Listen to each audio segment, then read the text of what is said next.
Hey, so I rarely do these live streams, and I've invited a few friends. I have no idea if they're around. It's Saturday night. One more Saturday night. If You probably have heard by now that Bob Weir has passed away. Sudden to me. I vaguely heard that he had lung cancer, and he was diagnosed just a couple of weeks before the big Grateful Dead shows, the final shows at Golden Gate Park. I think he was diagnosed last July. Um, thanks, Chuck. It's just one of those things that sometimes these things hit you more than others. And uh, growing up with the Grateful Dead, not literally, but you'd see them around town, and they'd be everywhere. The offshoots of the Dead. I Compared to Deadheads, I'm an amateur. I saw them maybe 30 to 35 times, which is a lot, but compared to Deadheads when it's hundreds and they're gallivanting around, yeah. It was announced just a few hours ago that Bob Weir died of lung cancer. Um, if any of my friends wanna come up, I'm not gonna post this publicly, but if someone wants to, email me, I'm not sure if I'm testing, my inbox or looking at my inbox. It's just it's a sad thing, so I just kinda wanna vent and wanna talk to people, and, okay, I'm reading this. Tokyo Brian's also running a stream. I didn't know that. I don't mean to compete with someone, but, this is something that I wanna do because I I've been wanting to start live streams this year, and I haven't yet. Maybe this is the first, and it's uns a sad occasion to start with Bobby Weir, and we can talk about, um we can talk about the Grateful Dead and Bobby Weir, anything relates to it. I mean, this isn't I did do that, short 5-minute video announcing this, and it's so funny because I have this reputation of every time someone dies, I'm running out doing a video, which is actually not the truth. It's kinda like in Casablanca. Dooley Wilson never said, "Play it again, Sam." He never says it, so people think I do that, but if it's someone that means a lot to me that I grew up with, I'm gonna try to read the comments. Again, I'm a novice, an amateur when it comes to the live streams, so balancing it out here, but if someone I know wants to come up and just chat about the Dead, about Bob Weir, um, as I said in that video, he was a co-owner of the Sweetwater in Mill Valley, not the original Sweetwater, but they moved around and up the hill. Great club. Our friend Joey Callio, Dada, played there a year and a half ago. Um, I didn't have that pre-recorded, believe me. I don't work for Rolling Stone or Variety or New York Times where they have the obituaries pre-recorded. I ran downstairs, turned on the light, ran the camera, added the black and white filter because it seemed appropriate, and announced that. Of course, I've always gotten hot and cold with Bob Weir's vocals. Well, sometimes he gets it. Sometimes I used to kind of kid around when he sings, which I love. One More Saturday Night, but it was always One More Saturday Night. He grunts it up. He doesn't have that kind of the sensitivity of Jerry Garcia's vocals, but I tell you, his friggin' guitar playing, very unique rhythm guitar player, did stuff that chord arrangements that I have no idea what he was doing. It's so bizarre. Yes, his last gig were those at least as far as I know, those San Francisco shows, and apparently he was diagnosed 2 or 3 weeks before those San Francisco, Golden Gate Park shows after it was announced. Um, I know it sounds pretentious because I should be drinking Ripple. I haven't had a Ripple in probably 40, 50 years. I do have a Saturday Night Martini. Actually, I have a, Vesper. It's so pretentious, but I'm drinking a Vesper. See, this is a preview of what my live streams may be like. I'll be here in the record room, and we'll just chat and stuff. So, man, we got 115 people. Don't you have anything else to do on a Saturday night? If anyone, again, I know wants to inbox me, I don't know how let's see. I'm going to be a little sidetracked here because if someone wants to inbox me through Instagram that wants to come up that I know, I'll send you a link. I'm not going to post it because we have the wankers that do this, but someone who wants to just chat about the Dead, who you don't even have to know a lot about the Dead, but how it affects you. Yeah, Bob Weir. It's so funny. I think of the weird things because 710 Ashbury is the house up 2 blocks up from Haight Street, and I was born on Stanion Street at the corner of the Haight, right around the corner from the Jefferson Airplane Mansion. And I didn't grow up in the Haight. I was too young. We moved away from there, but of course I know the Haight. But 710 Ashbury, the house they shared, that's probably now a $4 million house. And there is a gate in front because people still gather there and take pictures. So if it isn't happening already right now, people are gathering at 710 Ashbury, taking pictures or putting up flowers there because where else would they go? I'm not sure. But his big beard, I keep going to this record. This record now is 10 years old. And this record blew me away. And it's my second, or maybe tied with this. He made a lot of records after that, the Kingfish records, everything else. It's not a Gibson. It's not a Gibson. Oh, you're a Gibson man. This is a Vesper, which has a little Lilith, a lemon. It's vodka and gin mix. It's James Bond's, one of his drinks. So I don't know. See, I need wax is entered. Okay, here we go. I don't know how much this guy knows about the Grateful Dead. Do you know anything about the Grateful Dead? No, I actually don't We're have not any talking of jazz. I don't have any other albums. Okay, that's good. Okay. I have lots. I mean, I have lots of their albums. Do you want me to actually, my first memory of the Dead is Bob Weir. Let's talk about it. This is what it's about. Okay. So I grew up without having cable I'll take TV. a nap while you're telling this story. Are you just taking a nap? I grew up without cable TV, right? Oh, boo-hoo. Went to go visit my So did I. cousins. Cable TV wasn't invented yet. Oh, well. Go ahead. I went to go visit my cousins who had cable TV. And the first thing I put on when I turn on their TV is HBO. This is like late 70s. So like New York area, they had cable TV. That's where they lived. And the first thing I see is they did a special for HBO, The Grateful Dead. I think it was a New Year's special. It was a live show that they rang in New Year's. Well, what year it was would this been, do you think? late 70s. Okay, because they used to 70, 71, 72. I saw the 71, 72, 72. Well, I saw 3 of the New Year's Eve Winterland shows. I want to say the show was hosted by some comedians. I think it might have been produced by Lorne Michaels. Oh, so I want to say it might have been. I could probably look it up on the internet, on Google, but it was Franken and Davis. I want to say they hosted it, and they kind of set jokes, and the Dead had a good sense of humor about themselves. So the first thing I saw was Bob Weir, and they kind of made light that he was the pretty boy of the group. Oh, were they in the backstage in the dressing rooms? Yes. I've seen that. Yeah. So they made light that he was the pretty boy, and he had a mirror, and he was like combing his hair. That's my first memory of the Grateful Dead. Well, he was the pretty boy with the ponytail. Yeah. And as I said in my brief video this evening, all of a sudden, after a few years in the late 70s, I guess, I can't remember if it was the 70s or 80s, some dead freak who knows more than I do will remember the dates. He started wearing these Izod short sleeve shirts and shorts. Well, to me, that's not fucking rock and roll, unless you're AC/DC. Wearing shorts in a rock band on stage should be illegal. That's how I thought about it. It just didn't seem right for the Grateful Dead. I'm going to pull a few things. Here's a Winterland Fillmore. This is Jefferson Airplane and the Grateful Dead, one of my handbills I've had. This is from the Fillmore, from Bill Graham's Fillmore.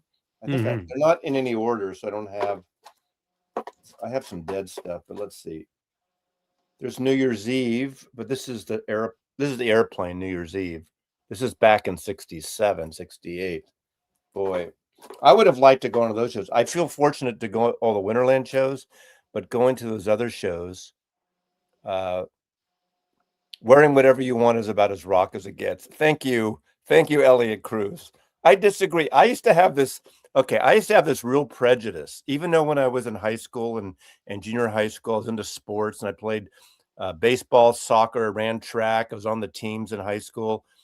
With rock and roll, I hated that when rock and roll and sports crossed mingled. Years later, it would be a big thing, but for some reason, I thought they should have been two separate things. That's Hey, my prejudice. Dave Weekly, I'm sorry to tell you, I saw it on HBO. Maybe they rebroadcasted it on USA Network, Yeah, who but knows? I remember HBO. Hmm. Let me look it up. But It doesn't matter. there. You saw it. You saw it. That's what matters. You know. Well, I don't even know if USA Network existed back then. Oh, here's a cool one. Jefferson Airplane with Jimi Hendrix. Wow, that's a cool one. If there's any more Grateful Dead folks that want to come up, inbox me or email me or inbox me on Instagram at Mazzy's Music. Or just put out a scent so Mazzy can smell you. What is appropriate? Now I'm kind of going over the top. Of course, bands can wear whatever they fucking want. Everyone in Seattle wore fucking flannel Well, forever. I can tell you this. I was never a Deadhead. I do have Grateful Dead albums. My cousins were huge. Traveled everywhere to see them. Yeah, well, I didn't follow them. I only saw them in the Bay Area. I don't think I ever saw them anywhere else. Obviously, Winterland and the Golden Gate Park, Hate Street. I saw a lot of the free shows too. I saw them at Shoreline. I saw those kind of places. But I kind of quit through the 80s when the whole post-punk thing was happening. But then in the late 80s, I got back into them and saw them about 4 or 5 times in the late 80s. And then obviously once Jerry died, was it 95? I never saw the Dead and Company. I never saw those shows. It just didn't interest me. I appreciate people are into it. Here's another one. Grateful Dead, Junior Wells, and the Doors. How cool is that? The Doors and Grateful Dead and Junior Wells. I don't think I saw. Oh, I saw them at the outdoor, the Day in the Green, that Oakland. Yeah. I'm sorry, I haven't been paying attention to the wait, 165 people working, watching, working. Hi, John Moreno, Loki. See, this is a good excuse for me starting this live stream because I really want to do these. I need to pick a time every week to do a live stream. I want to do them, but Okay, here's what go I ahead. found. The Franken and Davis was 78. New Year's Eve 78. And was So that? maybe they Oh, did more than that was Winterland. That's one of the last shows. so that might have been. Oh, that's with the Blues Brothers, right? I don't know. That Because my I think the memory, Blues Brothers if it was closed down. 78, I was 10 years old, Mazzy. Yeah. My memory of it as a 10-year-old is Okay, I don't know who this is, Mike, but never call me Norm, okay? I will ban you from the channel. I will ban you from the channel. We need this live stream. Exactly. This, we need to kind of talk and at what we would say in California, in the Bay Area, we would rap. We're going to rap around the Grateful Dead and Bobby Weir today. I can't believe this really choked me up, this one. I mean, and what's even interesting, 10 years today, David Bowie died too. So it's kind of the same date. I don't know if Weir died last night or today, but there's a great post at bobbyweir.net or bobweir.net you can read. Yeah, we're going to do a good rap today. Don't worry, no hot tubs, no LSD trips. I'm on a binge. I'm gonna share this in the chat. Okay. People can watch this at their leisure. The Jim Marshall book on the Dead came out this past year. He died today. Yeah, they both did. Did he die today? Thanks, David. I didn't know exactly when he died. But he was diagnosed last July, apparently. We're talking without agenda. We have no agenda here. Thank you. No agenda. I felt sorry for Mazzy. That's why I'm here. Okay, Fitz, let me send you a link. And I always felt they all had a great sense of humor about themselves. So over the years, you know? I don't know how seriously they took themselves.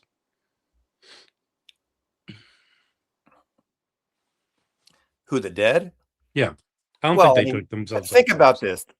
this. Over 60 years, I'm sure sometimes more, sometimes never. You know how it is, like your life. You don't take yourself seriously at all. That's why you're such a fuck up half the time, wanker. But, Yeah, but this I'm morning kidding. I'm kidding. Saturday I typically go out and do my vinyl rounds and find shit. And I go to Record Safari and there's a lineup of all of us. And I kind of make light that, this is nonsense. Waiting in line to get records, trying to one up someone to grab something you saw that was posted. But, I don't, I had a come to whatever moment last year when the fires were here. I left where I lived, didn't take any records with me. You know what I mean? That, life is short. Make it what you will. Yeah, I have a ton of Grateful Dead boxes. I'm not one. I was never a taper. Well, we got 211 people watching me. I can't believe it. This is my first live No, stream. it's 192. Mine says, oh, it went down to 190. It said 211. Now it's Well, 196. it's when I'm talking, and then when you open your mouth, it drops. Okay. Just anyone who just joined, I've been threatening to do a weekly live stream. I'm probably going to do it. Here we go. Fitz is here. Hey, Fitz. Hey, guys. From Vancouver. Great guy. Fitz, this is Wax. I don't know if you two ever met. We've been on a stream once before, I think. Yeah.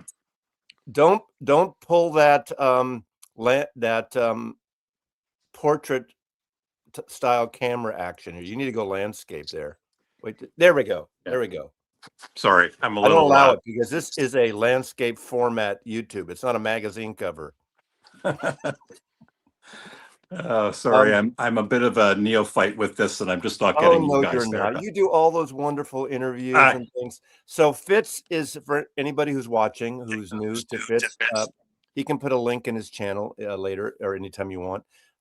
I met him earlier last year, actually, when I went to Rob's 70th birthday from Neptune Records, and they're in Vancouver, British Columbia, which is only 3 hours from me, which is weird when you think about it. I'm ready to come up there. The way things are going down here, I'm ready to come up there soon.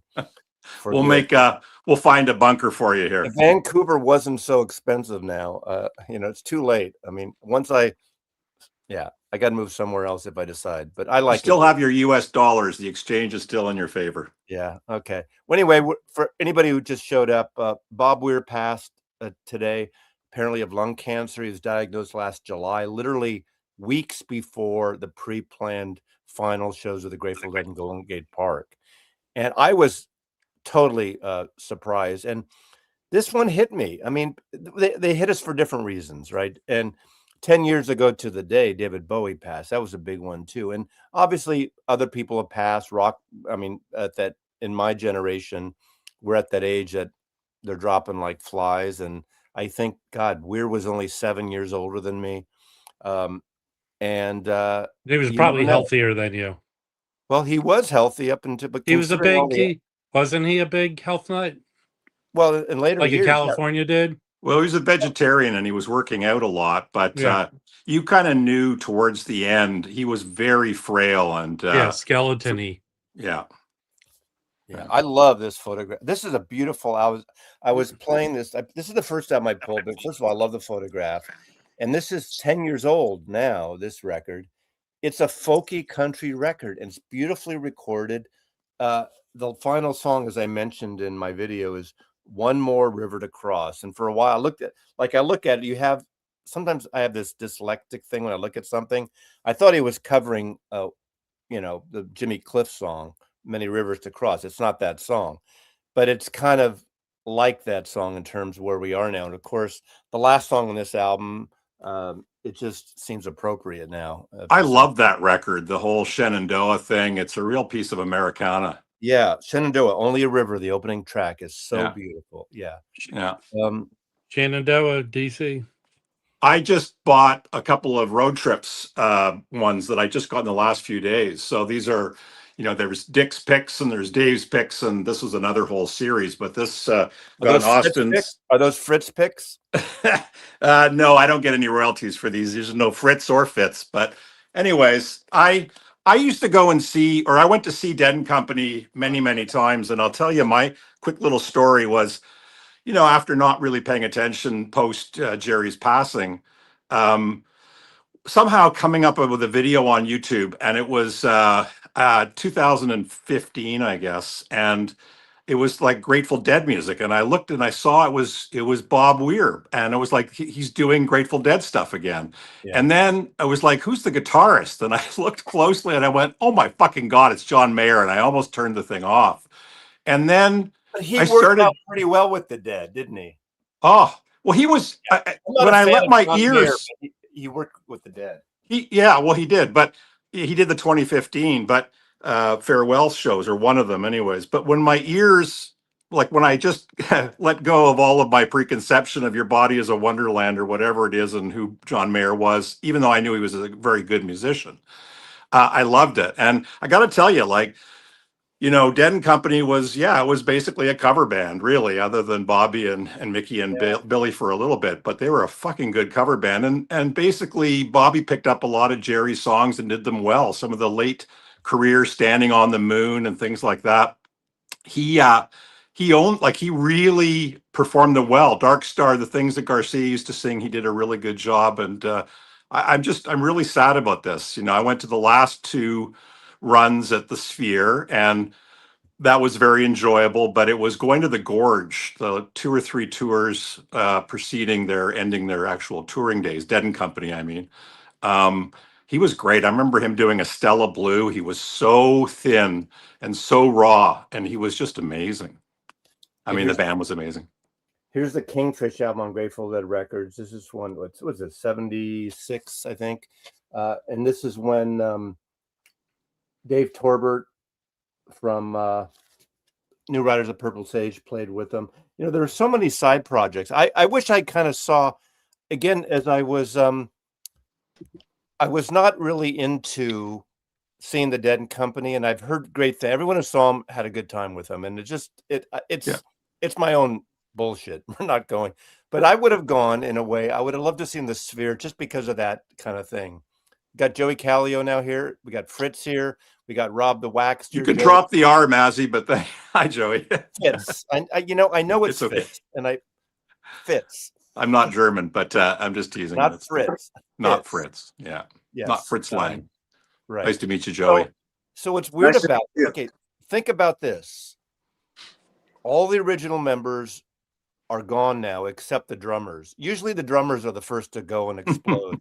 And we got obviously Krutzman is still alive. Mickey Hart's still alive. But was Mickey on the first album? He wasn't on the first. He got on the second album.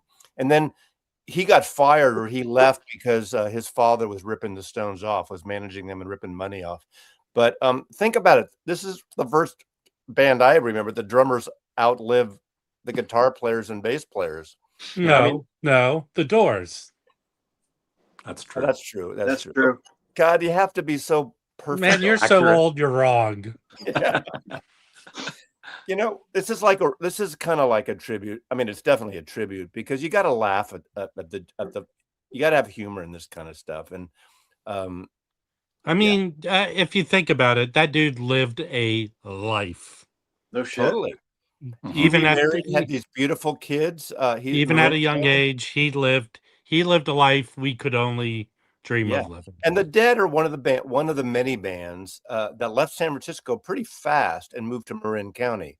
They were there. But it's still the same. Come on. It is, but it's across the bay. You got more land and you got more space and you got more Kumbaya-esque experience stuff. They're Northern California. I mean, they are the Northern California vibe. They're from Palo Alto and Atherton and Menlo Park and the Peninsula, the university thing. I just read whose book was it? The Diaries of Bear of Owsley. And the whole thing that was going on in Palo Alto, because we lived for a few years down the Menlo Park.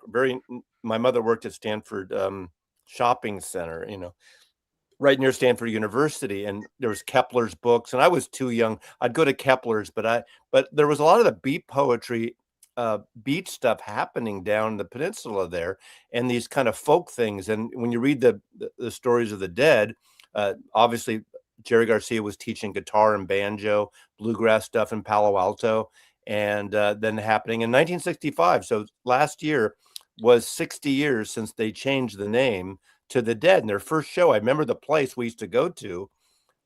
Their first show as the Grateful Dead was this pizza parlor in Menlo Park. And, my parents used to take me. We used to go there. And of course, I didn't know the Dead, obviously, until 67. Or I started seeing their name 66 as a kid, just reading whatever. I don't know what I was reading. But so I was like 5 years too young to experience that first part. But in 68, seeing them in Golden Gate Park, and I get the running joke, and people joking about me riding my bike going to see free shows in Golden Gate Park. But it was the absolute truth, and it was, to me, like it set the stage for everything. After the Beatles stuff, that was it. I saw one of the free shows there at Golden Gate Park, but it wasn't till much later than that, I think. Yeah, well, they would do it. They did the one when Bill Graham died. They did a big show there. There's an airplane, 69 airplane and Dead. But way into the 70s and 80s, they would try to do these free shows. Paul Kantner was a real spearhead of that. Jerry Garcia. They're the ones that tried to get that big show with the Rolling Stones that would ultimately become Altamont. And it was supposed to be in the park, and they couldn't get the permits at the last minute, and it moved twice. It moved to Napa, to Sears Point, where the raceway was, and that lasted 3 days, permits, and then that dumped, and it moved to Altamont Pass. And I mean, that was a shit show, on that one. The whole free shows as well, I think, did they not really sort of together all spearhead that idea? Like, I remember the movie Festival Express. And when they played Toronto, there were a lot of people who were really pissed off and on film because they weren't playing for free. Yeah. Oh, exactly. Yeah, exactly. The train on the train all the time. Yeah.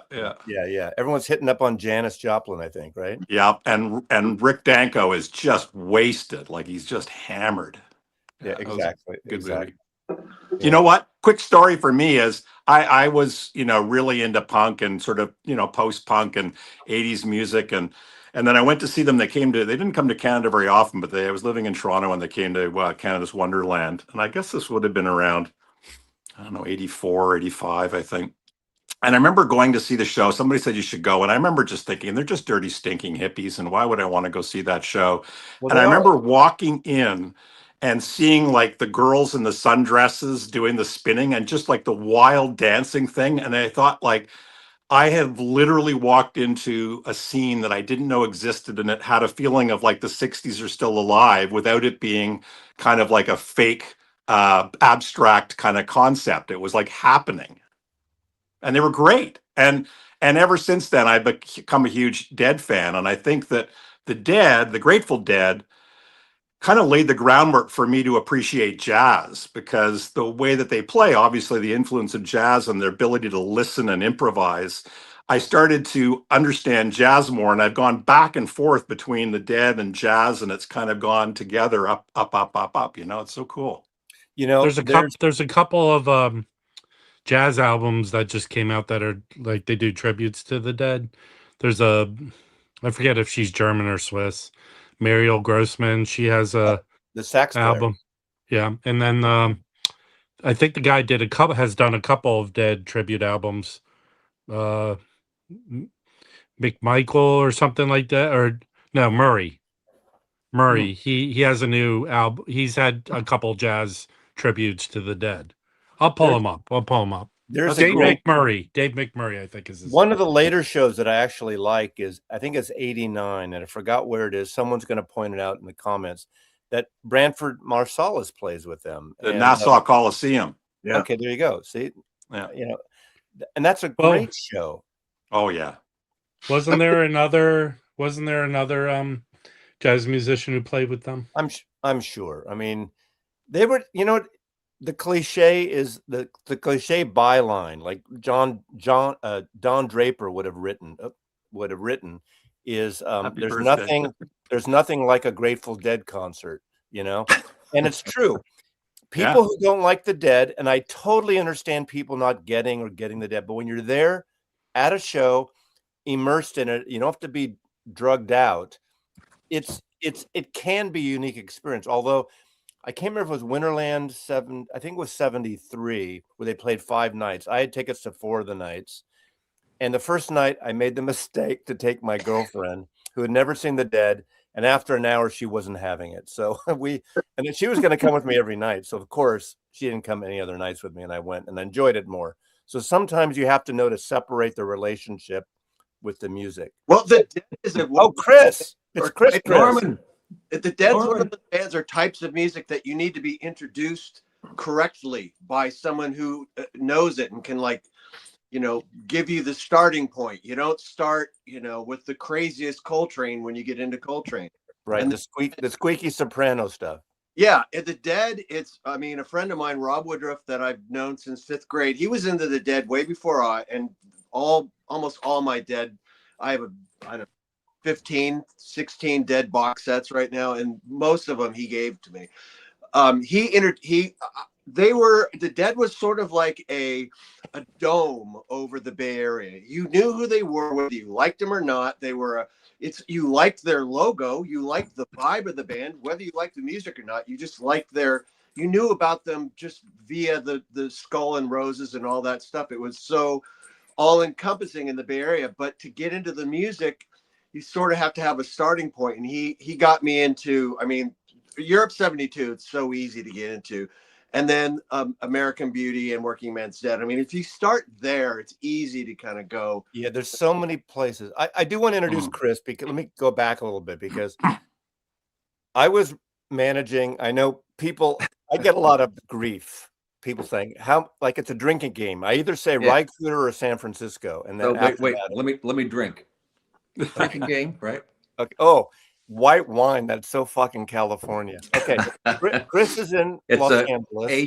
Aged gin, by the way. Chris is in Los Angeles, and apparently I'm invited to stay at their place in March at Vinyl Con this coming March. But I was managing the Record Factory on Irving Street, Inner Sunset, a block from Golden Gate Park, right near Inner Sunset. They wanted me to move, and when the chain started growing, they want smaller people, smaller stores, to put you in a bigger store to become management. And that's when I hated the whole concept. And they moved me to Colma, California.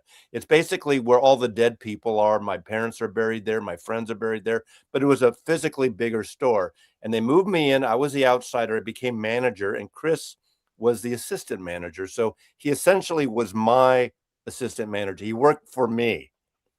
For what, 3 months, 4 months? Well, it's about 6 months. No, 6 months. How was Mazzy as a boss? You know, interestingly, and not that he would remember, but about the time he was leaving, which was right around now, 1978, beginning of January, pretty sure. I was gone by then. Well, you were there through. We were doing inventory right after the holidays. So you were. I mean, well, go ahead. Yeah, okay. Go ahead. Okay. All I remember is we get a box of records from the distributor from a Mighty Fine, which was the distributor that was co-owned or owned by the record chain, and there was a Deutsche Grammophon box set of the Beethoven symphonies that we hadn't ordered, but it showed up. The Von Karajan? Norman gave it to me, and I still I did. I did, yeah. It has nothing to do with the Dead, but well, no, I don't want to get into the story of me leaving there. But anyway, a couple of things, and just a little 6 degrees of separation, Chris. Joey, who's next to you, Joey Callio, grew up in the South Bay. And he worked for the Record Factory with the San Jose store.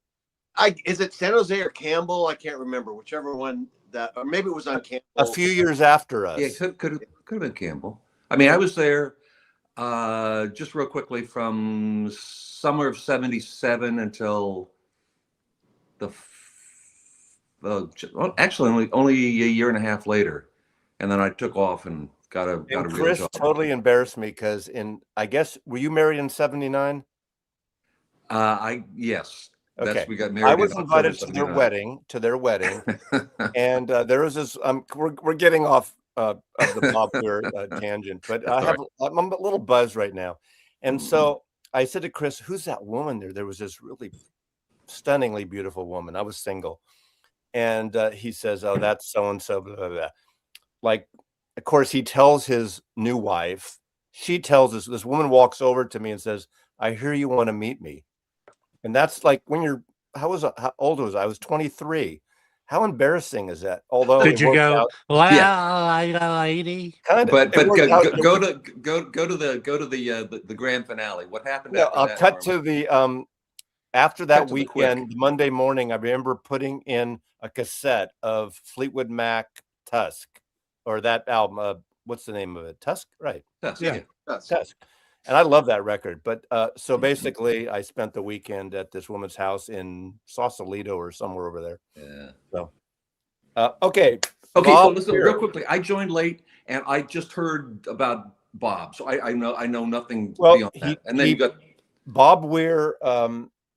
Apparently, in July, was diagnosed with lung cancer. I did like not know that. 3 weeks before that, the final shows in Golden Gate Park, and he died today. I just found out a couple hours ago. Yeah. And it out of all, this one hit me. This is 10 years after Bowie died to the day, Yeah. which is they're nothing alike, right? And my guess is I don't think Bowie would be a Dead fan, but who knows? I don't know that for a fact. Could be. But it was emotional for me. You know, it's kind of like someone I went to school with, even though I didn't. But I'd see the Dead. I was growing up with the Dead. I'd see Bob Weir around the Bay Area all the time, like just around, walking around. I'd chat with him a couple of times. And he was just kind of that. They would always play. They loved music. So there would be these things where the parts of the Dead individually and collectively would show up. Obviously on the Airplane too, with Hot Tuna, the Dead with Jerry Garcia and Merle Saunders and Jerry Garcia and David Grisman and Bob Weir and the later Rat Dog. But obviously, as I showed earlier, you know, Kingfish, we went to see Kingfish a lot. And when they weren't touring with the Dead, they were still playing, and it was cheap. You know, it was $5, $6, whatever it was, $10, probably not even $10 then. So, Yeah, that whole band is just a band of lifers. I mean, they were just 24/7 musicians. They were real musicians. I mean, whether you like the music or not, those guys were into it. yeah. On this album, what I like about this album, you know, to me, the best solo albums are the first albums by Jerry, by Phil, not Phil. Well, Phil, that's a whole other story, but by Bobby, because these songs became Grateful Dead staples. You know, Right. they're on their, like, playing in the band, The Greatest Story Ever Told, Looks Like Rain, Cassidy, Mexicali Blue. So these became Dead songs. And if you didn't get these solo albums, same with the Grateful Dead with Deal and oh, there we go. Yeah. There's the Izod shirt. Yeah. And he's probably wearing the shorts.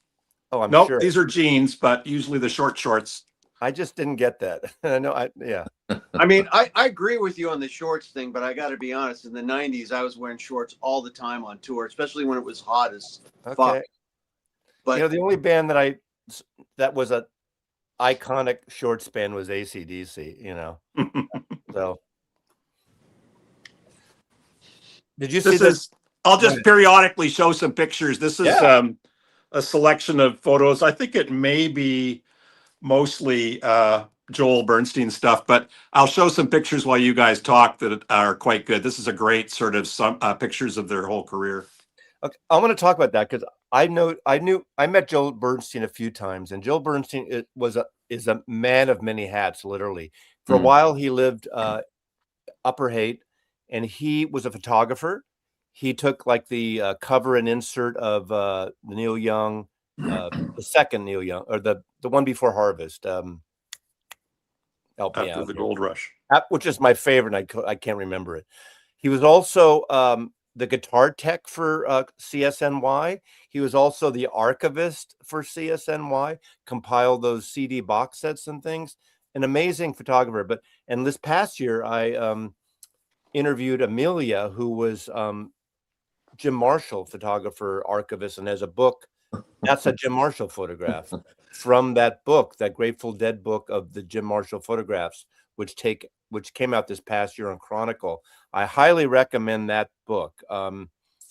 It's a great story. And when the Dead left Warner Brothers Records and they started their own label, they owed Warner Brothers money. They made no money, and they put out it took time for them to build, and their record sales were nothing. It was about their shows. And the irony is, when they left at that point, I remember going to the Cow Palace and I saw that first show with the wall of sound. Can you friggin' believe trying to tour with that thing? Which they really didn't. I mean, well, they tried and it was amazing, but they couldn't afford it. Right.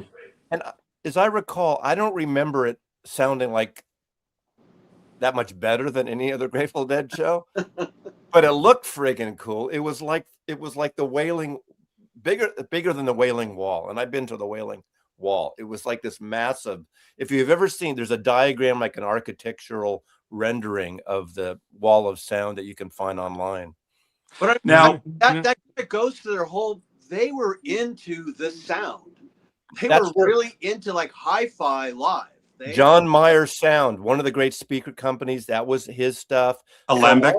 A lot of these like audio quote file sound companies, that was like the genesis sort of those companies. Yep. And I think Owsley Stanley was the originator of the noise cancellation, like 2 mics to be able to prevent the feedback problem. But when you're licking his acid, you're not going to have any problem with noise cancellation. Well, then you want feedback.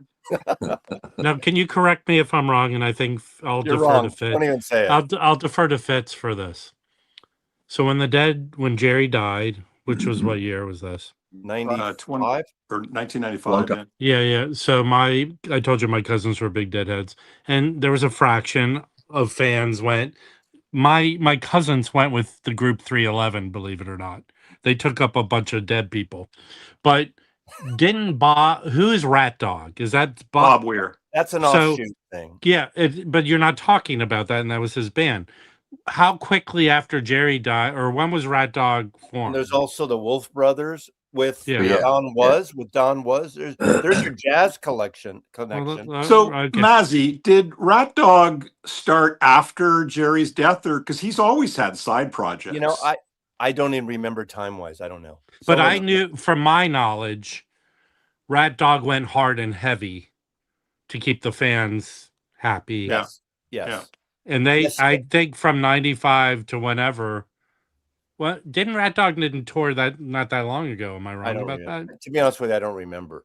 It's been a little while, I think, for Rat Dog, because he's been focusing on both Dead and Company and the Wolf Brothers and occasionally some solo stuff. And the rare occasion he did it with Phil as well, like some isolated shows, but before Phil died, of course. Now, Acme, are you saying 1995 to 2014 is Rat Dog? Is that what you're trying to say? Yes. Owsley not only was their acid man, but was their sound guy, the sound thing. And then you had Betty Cantor, who was the sound person who worked as an amazing on those.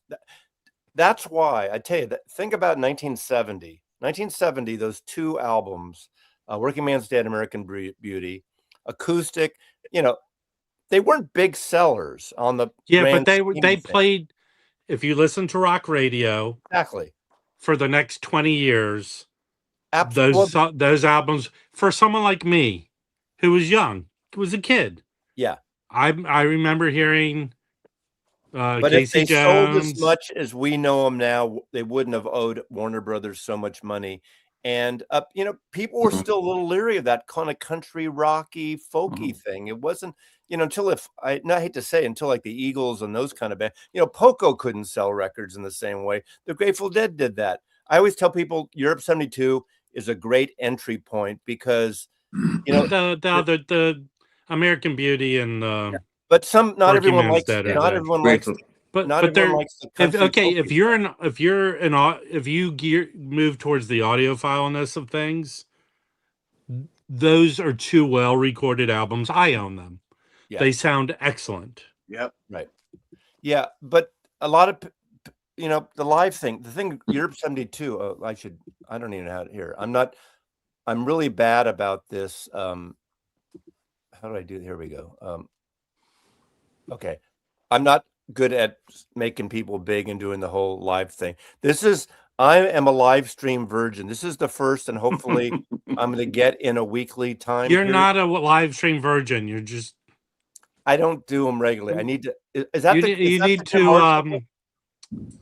Is that the Jim Marshall book, Fitz? Well, I don't know if it's all Jim Marshall. It's Let me see called it. Let me show it Grateful up. Dead. It's The Eyes of the World. It came out about 7 or 8 years ago. Mm. I'll check the notes here. That's okay. But last year there was a full Grateful Dead book Chronicle put out. Mm-hmm. Yeah, I just think Europe 72 is a good entry point because they did augment with studio fixes, vocals and stuff, and it has the live stuff. It has the best of the country stuff. Everybody their records. Yeah, Just back to this, it's got everybody. So Jay Blakesberg, and it's not a single photographer. It's over their whole career. Wow. Now, Cool. did Bob Weir go outside the comfort zone, or he pretty much stayed in the kind of? What do you mean? Did he go into other genres of music, or did he just stay in this I think it jam was band world? Yeah, no, he did. I mean, he played with the members of the National. Wolf Brothers, you could argue, is almost jazz, but I guess we could say that's sort of still in the jam adjacency. Don right? was on bass on that. Yeah. The last time I saw Bob Weir was at the Great American Music Hall.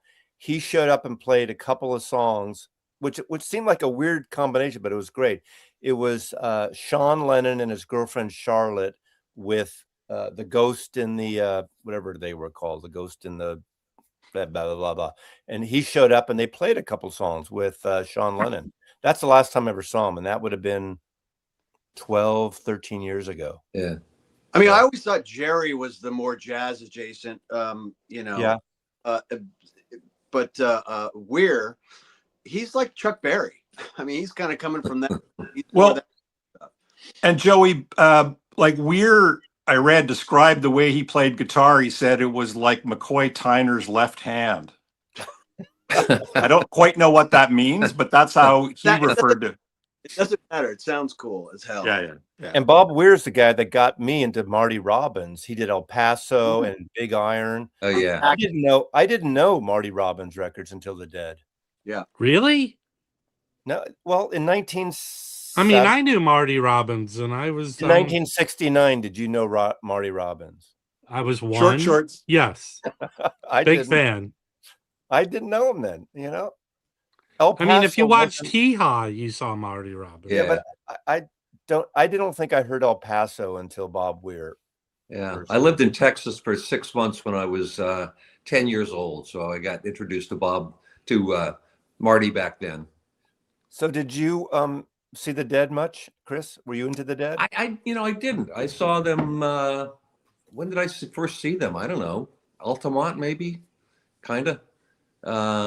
But then, in my we lived not far from Winterland, so I would see them there occasionally. So when I was your manager, when I asked you to put the Grateful Dead records in chronological order, because I said, what? Did you fail? I'd never asked. Probably. I never asked. Probably. No, I mean, I was in high school in Merced, and even the AM radio station down there would play, off the first record.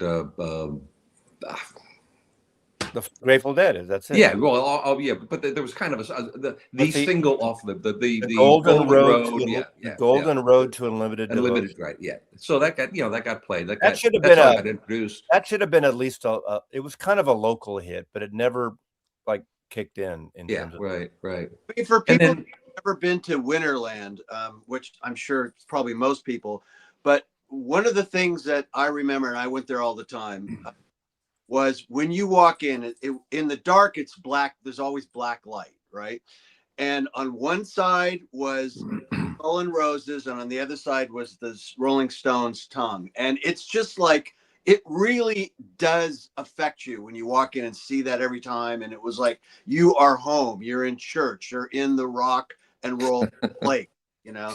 And You know, it was a skating rink to start off. yeah, It was Winterland. Yeah, my parents, as a kid, my parents we'd go see the Ice Capades, the Ice Follies there. Right. That's why it's called Winterland. And then Bill Right. Graham starts doing shows. You know, Jimi Hendrix played there in '68.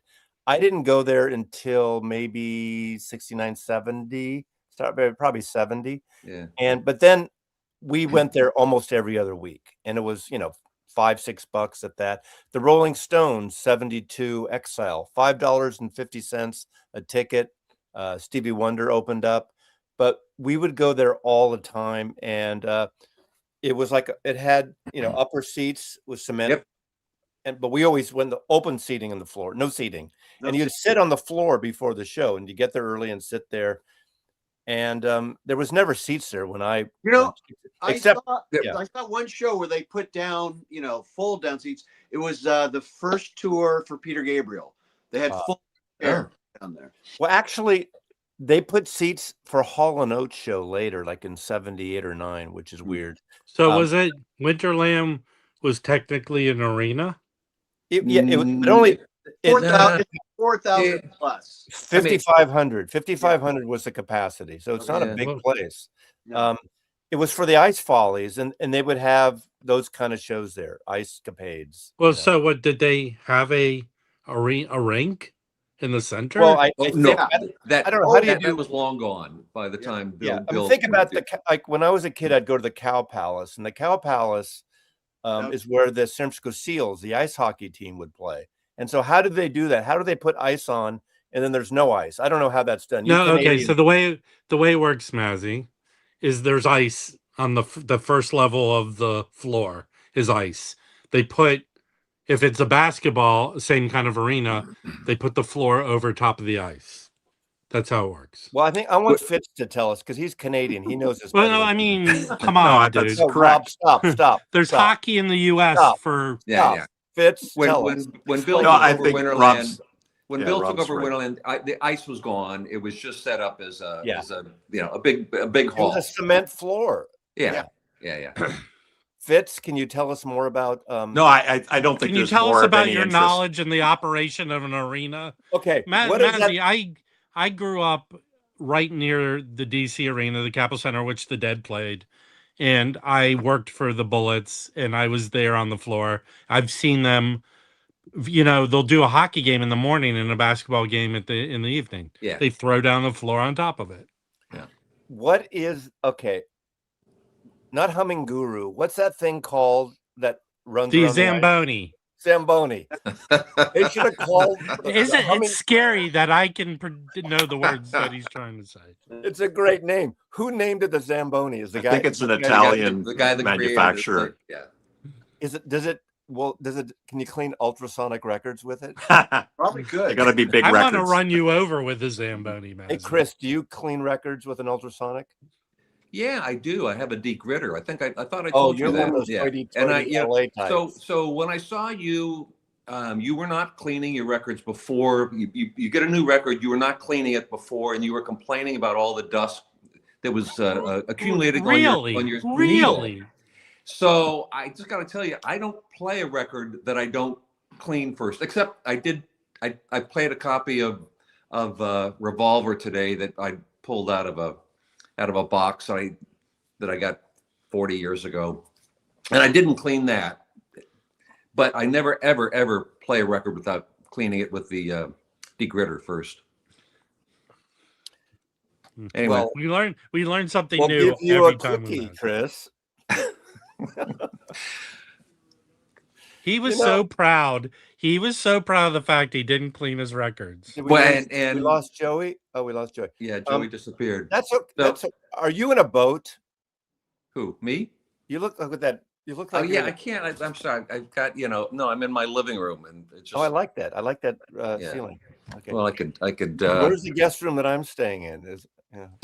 Well, I could take you on a tour, but I won't do that at the moment. No, it's okay. I'm going to be surprised. I'll turn around. Maybe I can angle it better over here. I don't know. If anyone's going to be in Los Angeles in March, there's Vinyl Con. And I'm going to stay with Chris and his lovely wife, Sue, in March. Thank you. It's not going to work. Is 4 nights too much? Or, I think an afternoon might You got be the too money, much we at got the this- space, kid. okay. Thank you. So let's get back on track here. Oh, here we go. Move back here. That's not going to work. Hey, now, did anyone purchase that monstrosity of a CD box that came out last year? Do you bet you didn't get that? The last thing monstrosity that I got was 30 Trips Around the Sun. So it's basically 30 shows from 30 years. And I decided that was it for, but I did get the box that I know Mazzy got too, which was the, one sec. This came out 10 years ago, but this is my favorite design box. I got that one too. You got that one. This is 4 nights. That's At Lyceum. the Wembley Arena or at the Lyceum. Lyceum. That is 72. That's basically Europe 72 came from those shows. But this, okay, I wasn't going to get this, but then moving to Seattle, this is First Nation artist that designed this. Oh, I love that box. This is so good. This is CDs. And this is the shows. What year is it? I'm blanking. 73, 74. Okay. And this is Vancouver, Seattle, and Portland.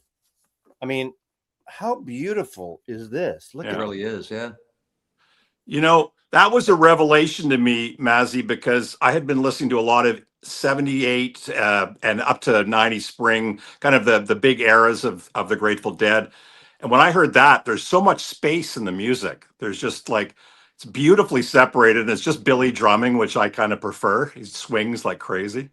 And yeah, it's this a nice is great. box. All this has in it is the number. It's for you to keep your pot in, your drug. Yeah, exactly. That's where you put your weed in it. Your cocaine, your acid tabs, I mean, we're not condoning drugs here. If anyone is kids, no, we're not. But look at the. I mean, were there actually any discs in there, or just swag? Yes, there are these multi-disc sets. This is Seattle 74, Portland 74, Vancouver 74. It was 3 shows from each of the 2 years of 73, 74. So there's 6 shows. 74, all 3 cities. Yeah. And I tell you, this is one of my favorite. You know, this is where this is where having digital stuff on a computer, I don't give a crap. I mean, I do pull these out and play them when I'm in the mood. And CDs are fine for Grateful Dead. How long are each show on average? 3 to 4 CDs per show. Oh, yeah, wow. a Dead show would go on for 3+ hours. Yeah. And it depends. Like New Year's Eve, the New Year's Eve Winterland shows, they played till like sometimes 3, 4, 5 in the morning. You know, they played at Green Lake. That's right. We talked about that. Right? Yeah, same place as played. Yeah. Oh man, what a the other big thing, sorry to jump in, but no. There's so many aspects about the Grateful Dead that if you're a fan, it's sort of everybody knows this, but it was the ticket to explore America in particular, or just hit the road. It was kind of like an extension of the Merry Pranksters and the Beats, and this idea of going on the road, visiting cities, camping, going to see the Dead, and then moving on to the next town. And the show would be completely different. So you're interested. It wasn't like you're seeing the same show night after night. So that aspect of the Grateful Dead, I guess Fish maybe has that, but I don't think there's anything quite like that anymore. I mean, that's a great point. Were people doing that for any other band back then? I don't know. I don't remember people talking about it. Yeah, I think that was Grateful Dead. That was pretty unique. Unique to them. But I think there were similar types of I think it was different though, Rob. I don't think that it had the level of depth, like, because night after night, each show different.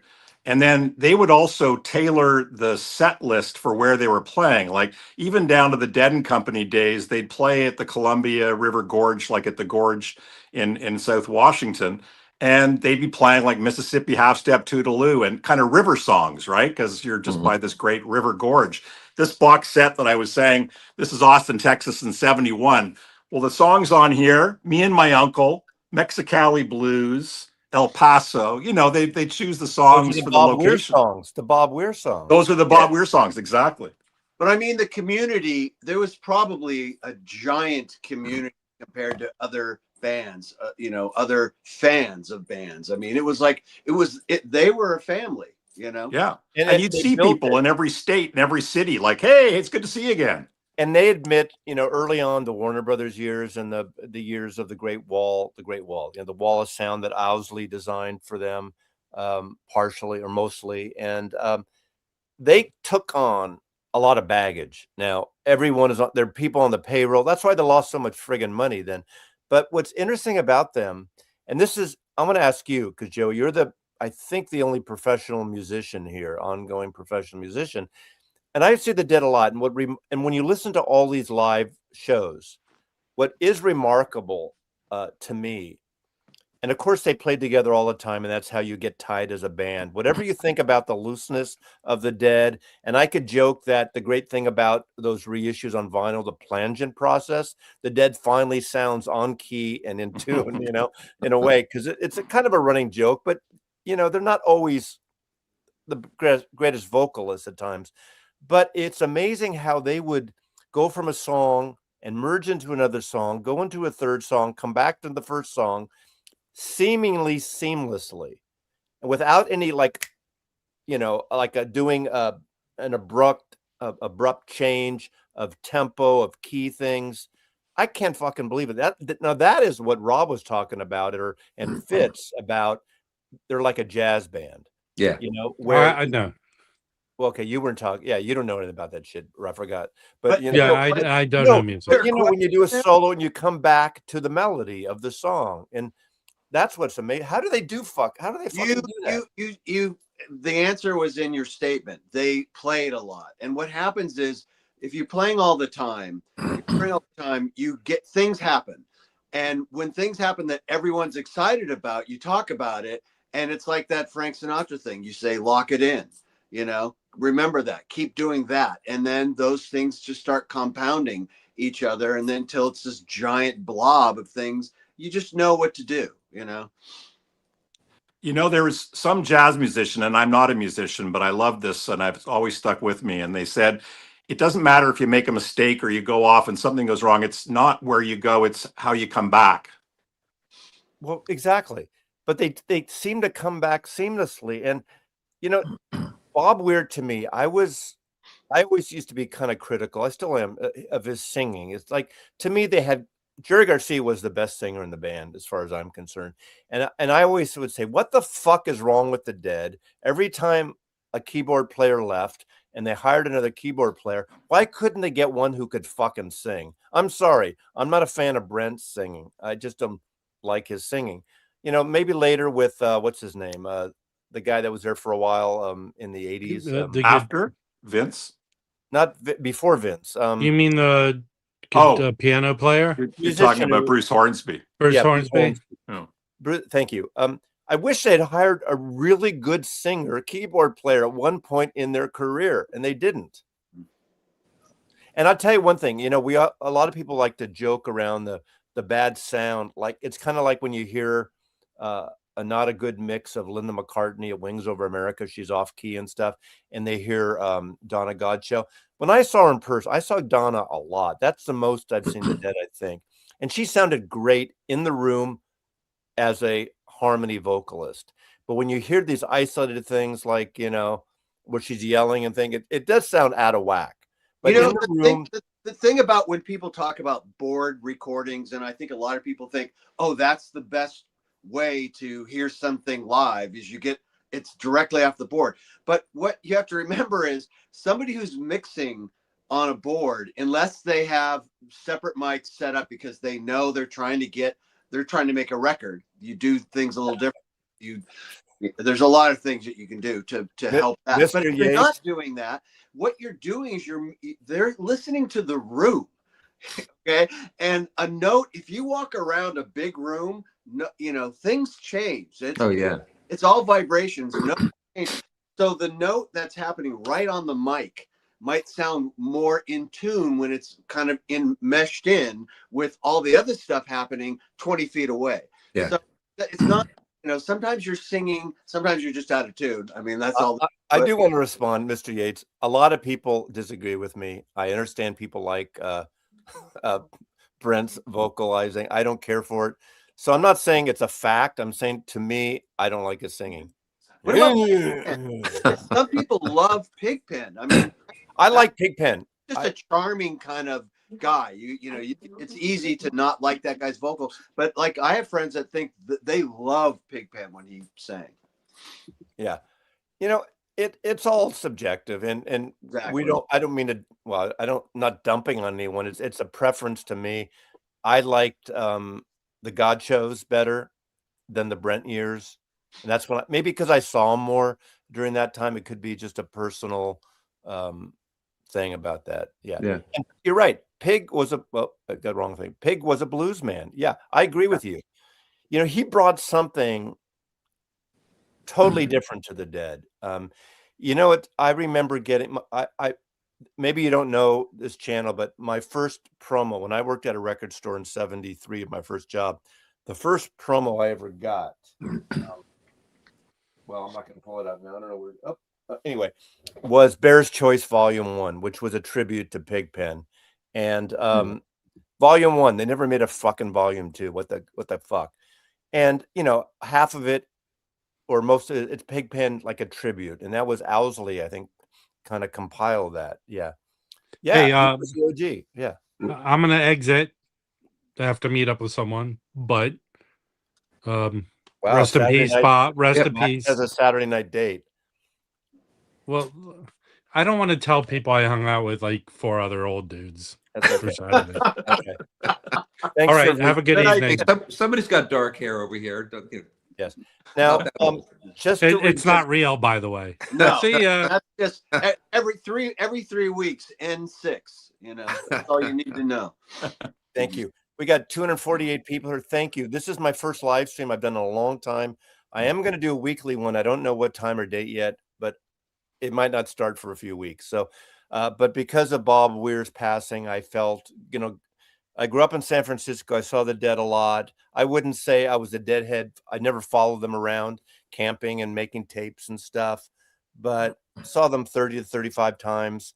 And while you guys talk about the Dead for 3 minutes, I'm going to go grab another drink. So please, someone keep talking. Fitz? I was just going to say, when we were talking about, being in tune, not in tune, vocals not being, together, blah, blah, blah. The thing that they did, though, is because they kept playing and they played so much and they played so many songs, they were definite, prolific songwriting. Your ears started getting used to the sound they're making. They basically had this vibe. It was like a patchwork quilt. You know what I mean? It had like this real like home grown kind of feel to it. Once you get your ear in tune with it, then it's like you're off to the races. All of a sudden, it's like now I didn't like that song a week ago. I love that song now. Yeah. Well, and the other thing is that, with all this talk about AI and music and things like that, it's never become more obvious that perfection is not the goal, right? So somebody who sings with soul, who doesn't have a perfect voice, be it Neil Young, Bob Dylan, or members of the Grateful Dead, it was the way they sang it, the kind of the authenticity, the emotion behind it that made it really special. Yeah, absolutely. Absolutely. So, when I lived with my parents, I was a member of the Grateful Dead fan club or the Dead thing, and I would get previews for tickets and stuff, and they'd have here's a thing I got when they announced Round Records, their label on label 73 or 4, whatever it was, out of San Rafael. Oh, this is about Old and in the Way with Vassar Clements, Jerry Garcia, David That's Griswold. cool record. Well, they had the Grateful Dead records that they put out their own stuff, and then they had Round Records where they put out their solo stuff. Right. And remember that when what's the Ugly Rumors one? It was bootlegged, and they put that embossed on Mars Hotel, and Mars Hotel was a real hotel on 4th Street. Right now, Moscone Center is there. Right. And it was a derelict hotel. Kerouac stayed there a few times. way back. But we Ryan got all somewhere. these, like, I remember I probably stole all these from the Record Factory too, but all these kind of little handbill things of that album of Allah. This was a Jerry Garcia. Oh, here's a, I don't know, I have a bunch of these. We would have these in the store. I'd grab them. This was a tribute for Bob Freed, one of the artists. And this was Jerry Garcia and Friends, Kingfish, Keith and Donna, The Mirrors. I have no idea who the winners. I went to the show. This was June 75 at Winterland. I don't even remember the Mirrors. Maybe I didn't see them open up, but kind of cool thing. So it's fun to hold on to this shit for whatever reason. Yeah. I don't know how this got in here. Sticker, the Bongo Fury sticker. Remember Zappa and Wildman, not Wildman, Beefheart, Captain Beefheart. Captain. Yeah. Wow. Oh, we lost Fitz now too. Yeah, I don't know what happened. All of a sudden it disappeared. You were gone. Yeah. It happens. If anyone wants to come up that we know, we have 225 people watching. Send me an email or send me an inbox at Instagram. I'll send you the link. Is there anyone here? Hold on a sec. Yeah. But we're just kind of talking about the Grateful Dead and yeah. How long did you work at the Record Factory, Chris? Me? About a year and a half. But I was working for a record distributor in Oakland for 3 years prior to that. ARS? That's it. Yeah. I remember ARS. Yeah. And I started a record store on campus when I was in college. So I ran that for a couple of years. So you worked there for a year and a half. How come they brought me in to manage? How come you weren't manager? I'd only been there for 2 months or something like that before you came in. They brought this guy up to manage? They brought you up to manage, and I was there. They hired me as the assistant manager when Riley was managing. Riley Rhodes? Riley left. You came in. You left. Gary Rhodes came in, and then they moved me over to Market Street and then to Polk Street. And then I said, bye. Silicon Valley's calling. I'm out of here. Did you guys have a Bass ticket outlet in your store? We did for a while in the back room. In the Colma store. The Polk Street was too small. Market, I don't remember. And then didn't it also become like they did like bongs and pipes? And well, they had. Honestly, to say that it was, imagine a place that is a record store. You can buy anything you need for pretty much any drug. I mean, pretty much any. You could buy the baby talc to cut cocaine. You could buy the grinders for cocaine. Dude, you could buy the bongs, triple beam papers. I wish I still had the. Why do you need a triple beam scale unless you're selling coke? You would sell scales like if you're a dealer. Yeah, I have a gerbil. I need to know its weight. Oh, okay. On top of all that, though, you could get tickets, any ticket you wanted if you worked there, and front row. Any show, it was unbelievable back then. Yeah. Well, here's the story. Now, I was anybody new here. So Chris was my assistant manager, and I had a big party. Brooks, Jashit Brooks. Those of you who know me, if you're new here, you don't know the whole story, but that's fine.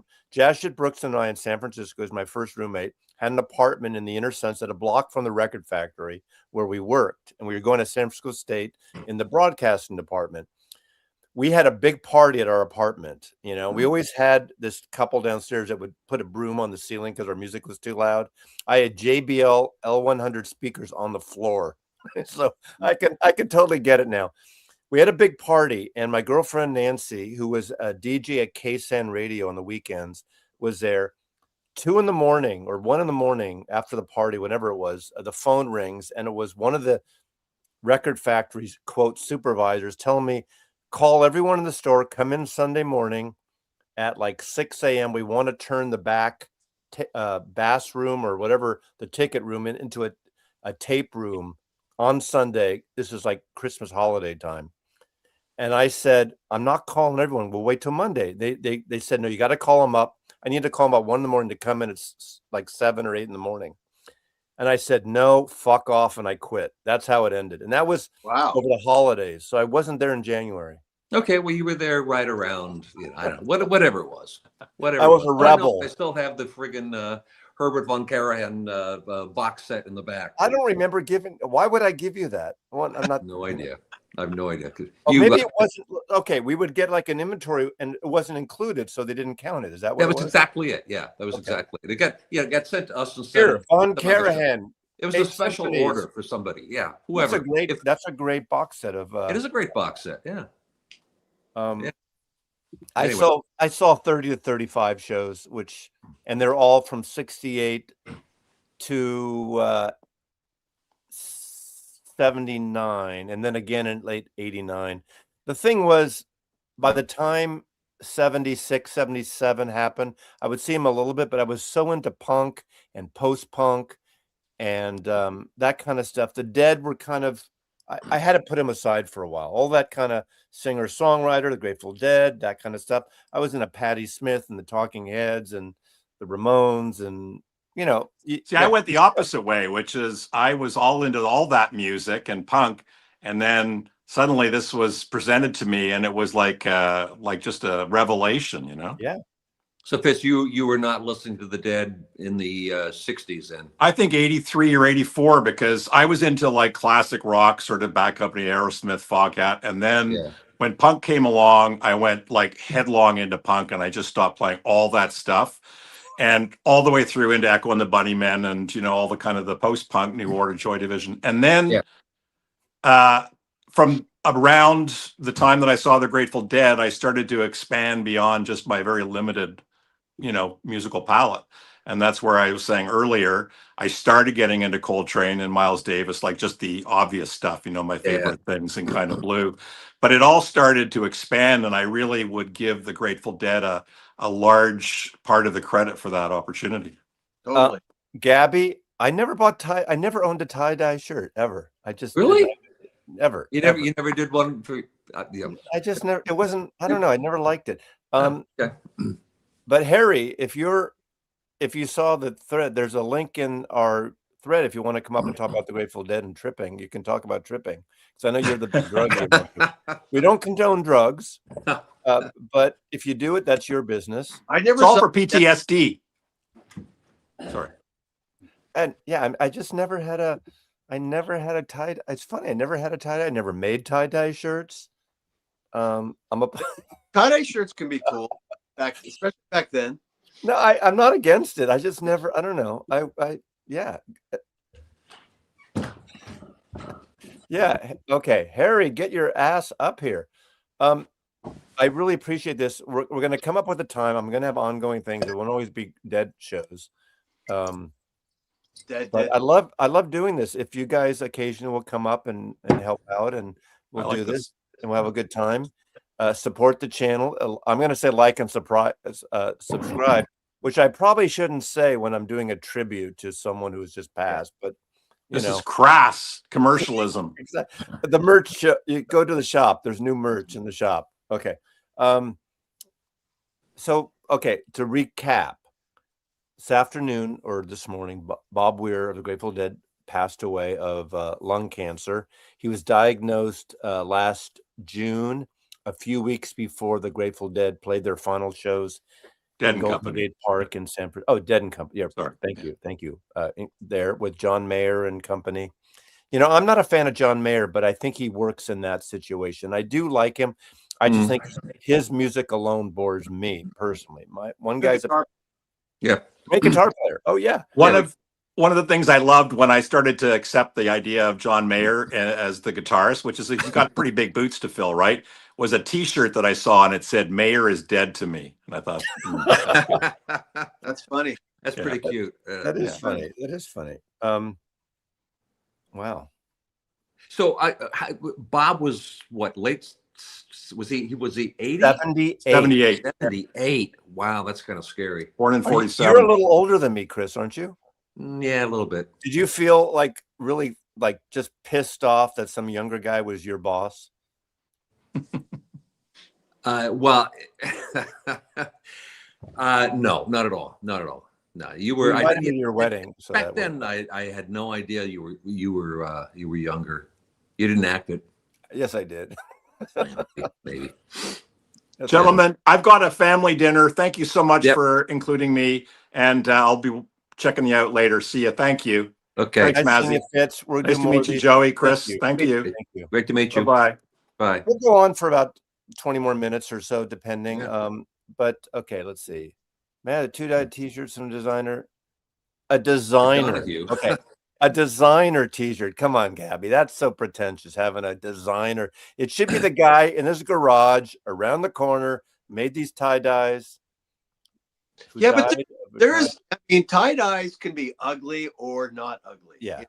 They They really could be actually beautiful. I mean, you know, some of them, if they were made when somebody was not tripping.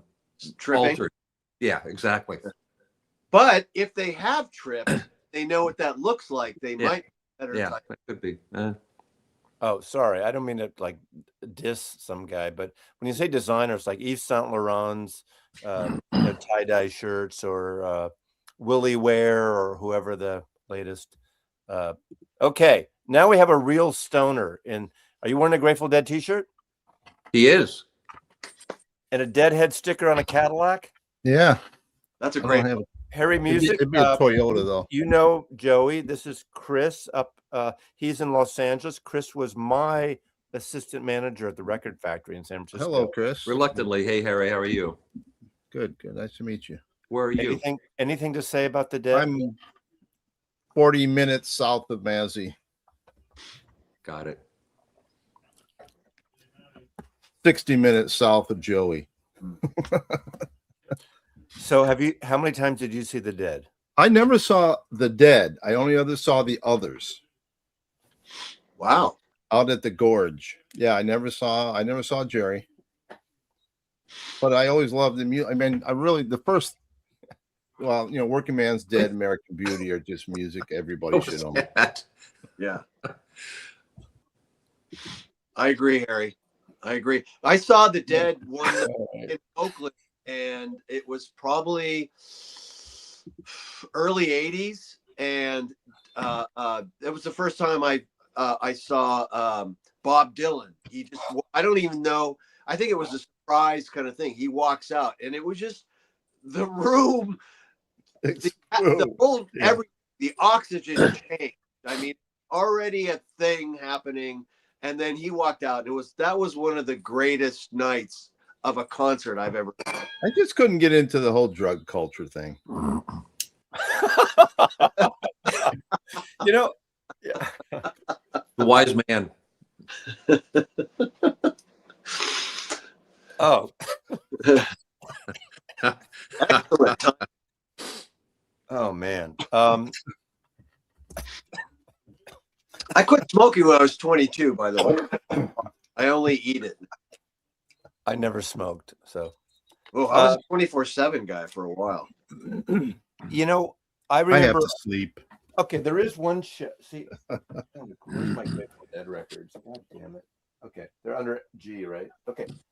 This is, I like being here for a change because I can just go grab something. It's so nice when you can just go and pull something out. Yeah. Okay. I remember in 1970, right? Yeah, April. 1970, there was on the Great Highway. When I was a kid, the Great Highway, which basically fronts the Pacific Ocean at the edge of Golden Gate Park. When I was growing up, there was Playland at the beach, this amusement park there, and they tore it down probably in 71 or 2, I think. The old laughing lady, remember her?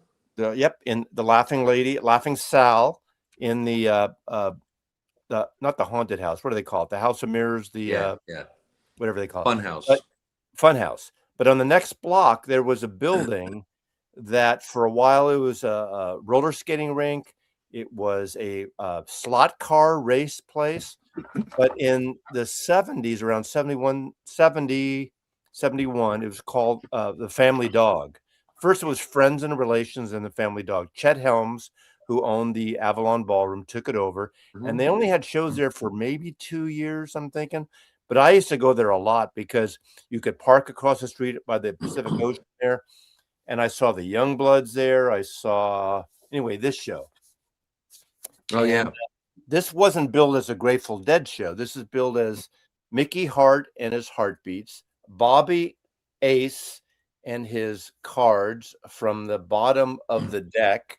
Of course, that is you know who that is.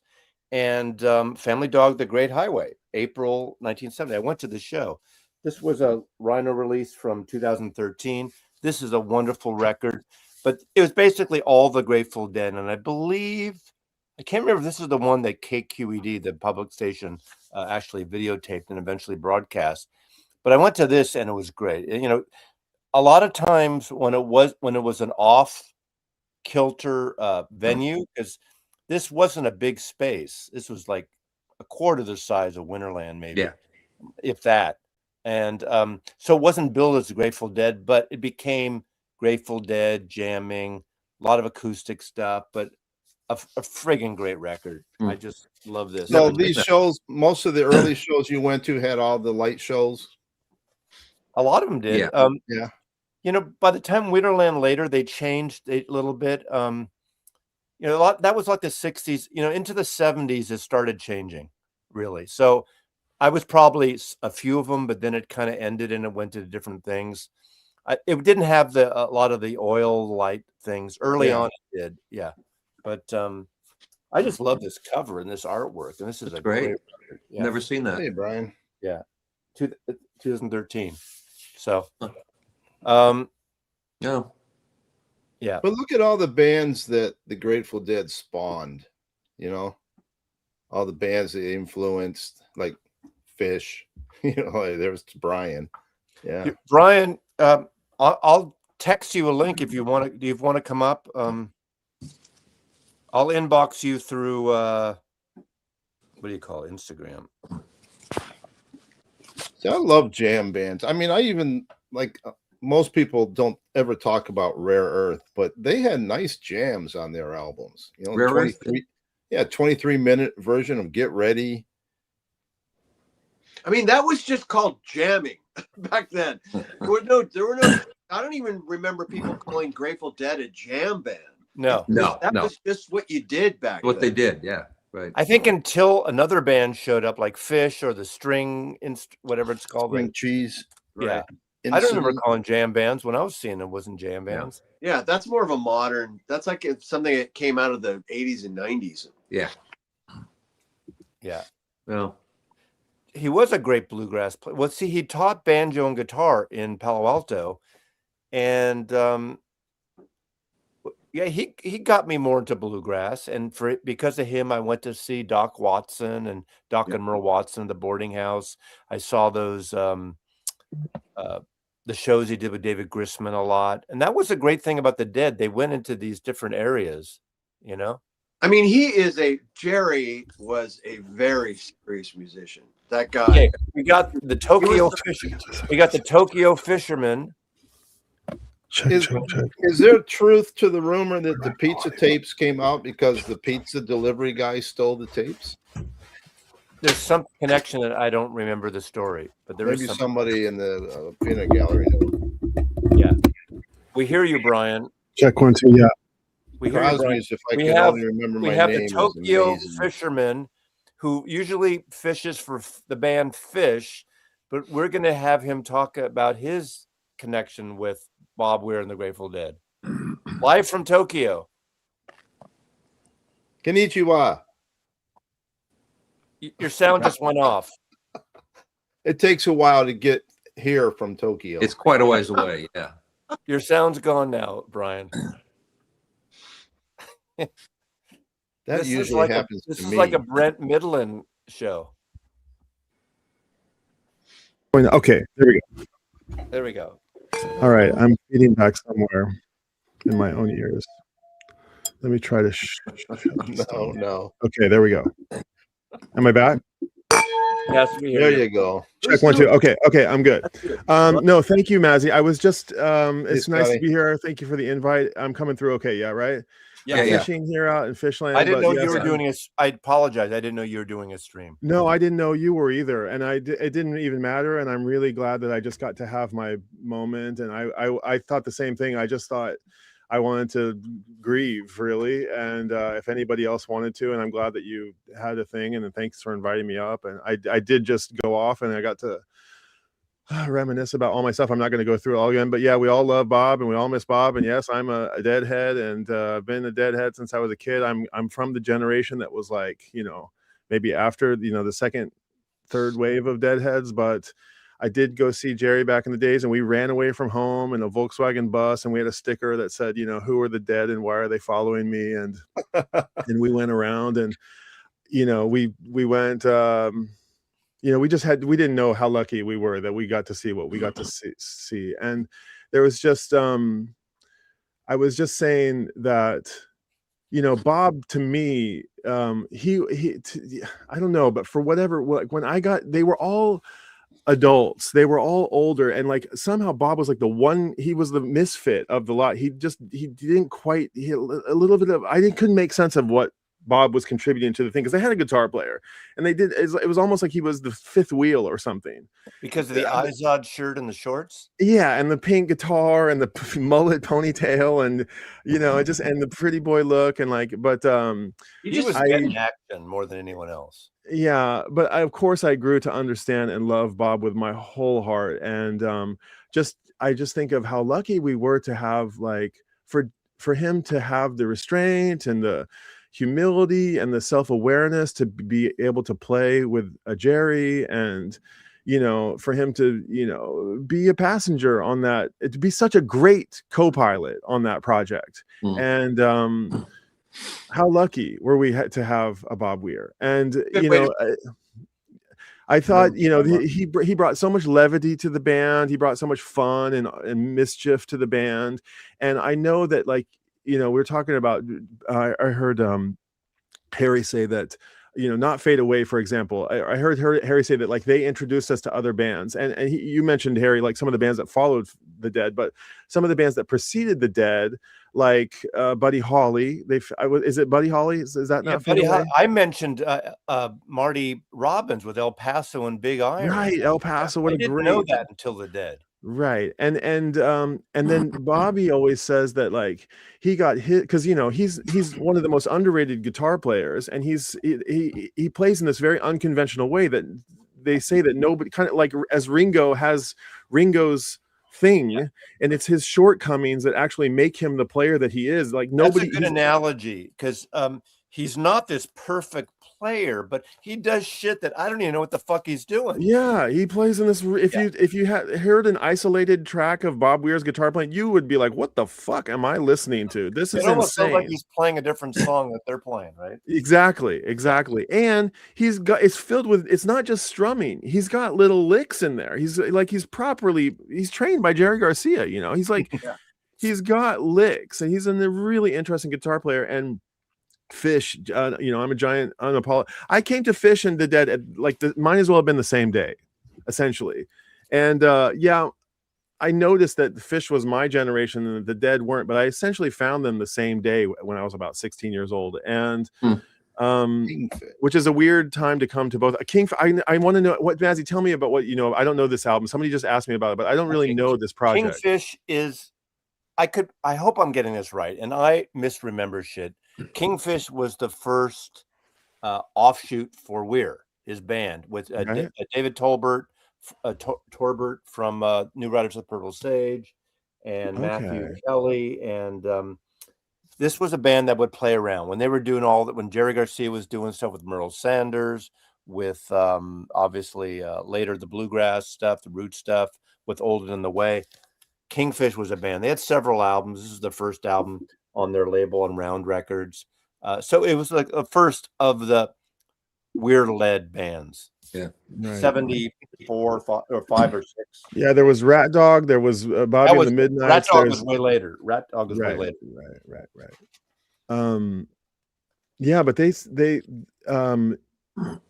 Trey Anastasio of Fish, the essentially Jerry Garcia of Fish, the leader of the reluctant leader of the band, who is kind of transcends music, in my opinion. I know he's not for everybody, but he transcends genres and can play across things, and he just sees music in the same way that I just think anybody with that Midas touch kind of sees music.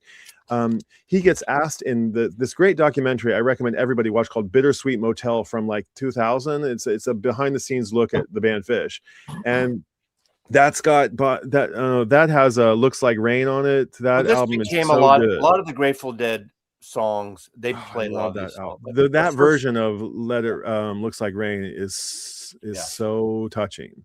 Yeah. But Trey gets asked, like, how do you feel about inheriting the legacy of the Grateful Dead? And he's so reluctant. He's like, I'm not the Grateful Dead. I'm not. And for you to project that upon me is really not fair. He doesn't say it in such words, but he says, like, I didn't grow up with fucking Del McCoy. I didn't grow up with Elvis. I didn't grow up with the El Paso music you just mentioned. Like, I just, I grew up on the music from the mall, and you got to accept that. Okay, Brian. According to this, no more Fish. Talk about the Dead. I'm talking about the Dead. Okay. And he says, I'm not the next, I didn't grow up playing I didn't grow up listening to what Jerry listened to. I didn't grow up with what Bobby listened to. And you've heard numerous times. I was just thinking about why David Atkinson asked in the vinyl tag, unofficial vinyl tag, why is jazz important? And I can't really answer that because I don't listen to that much jazz. But one of the reasons that it's important is because it influenced so much music that I love, including Jerry's and Dwayne Allman's guitar playing and Bobby's McCoy Tynery filling, dead spots of Miles and Coltrane. And those were the heroes of those guys. Now, and how lucky were we to have Bobby, who, like, his hero is McCoy Tyner? That's so cool, And Bobby went to high school in Atherton, California, which is half hour south of San Francisco, which is probably the most Tony neighbor in those days. Now it's even more, but it was the expensive millionaire before Silicon Valley existed, before Palo Alto. It was expensive. It's also the place where Stevie Nicks and Lindsey Buckingham kind of got together and stuff. Atherton, California, and rich kids. I don't know if he was rich or obviously an affluent family. And also near there, Grace Slick kind of grew up in that, kind of thing too. So it's interesting how those people grew up there and went to Palo Alto and finally came up to San Francisco, which is not uncommon you could probably find the same thing with New York and LA, with certain like rich suburbs and, rich kids getting into this lifestyle that who knew what it was. Like the beat thing was happening, and then it became sort of what we call the hippie culture now, I guess, that kind of stuff. I think I heard a story of, like, remember the scene in High Fidelity where Cameron Crowe's character, his mom, calls the comment before that. Calls the band leader, of Stillwater and says, like, you better not, my son is so pure and innocent. And if you do anything, you still have the opportunity to be a person of substance, Roger, don't forget that. And he hangs up the phone kind of rattled. I think there's a story like that about Bob Weir where his parents are like nervous that he's out running around with Jerry Garcia. Well, he was a young kid. He was younger. Yeah. And I think they called there's a story of like Jerry getting a phone call from Bob's mom, or just Bob, his parents being like, oh God, we hope he's not going to like screw this thing up, And then in the end, he was like, hey, Mom, Dad, who would have thought?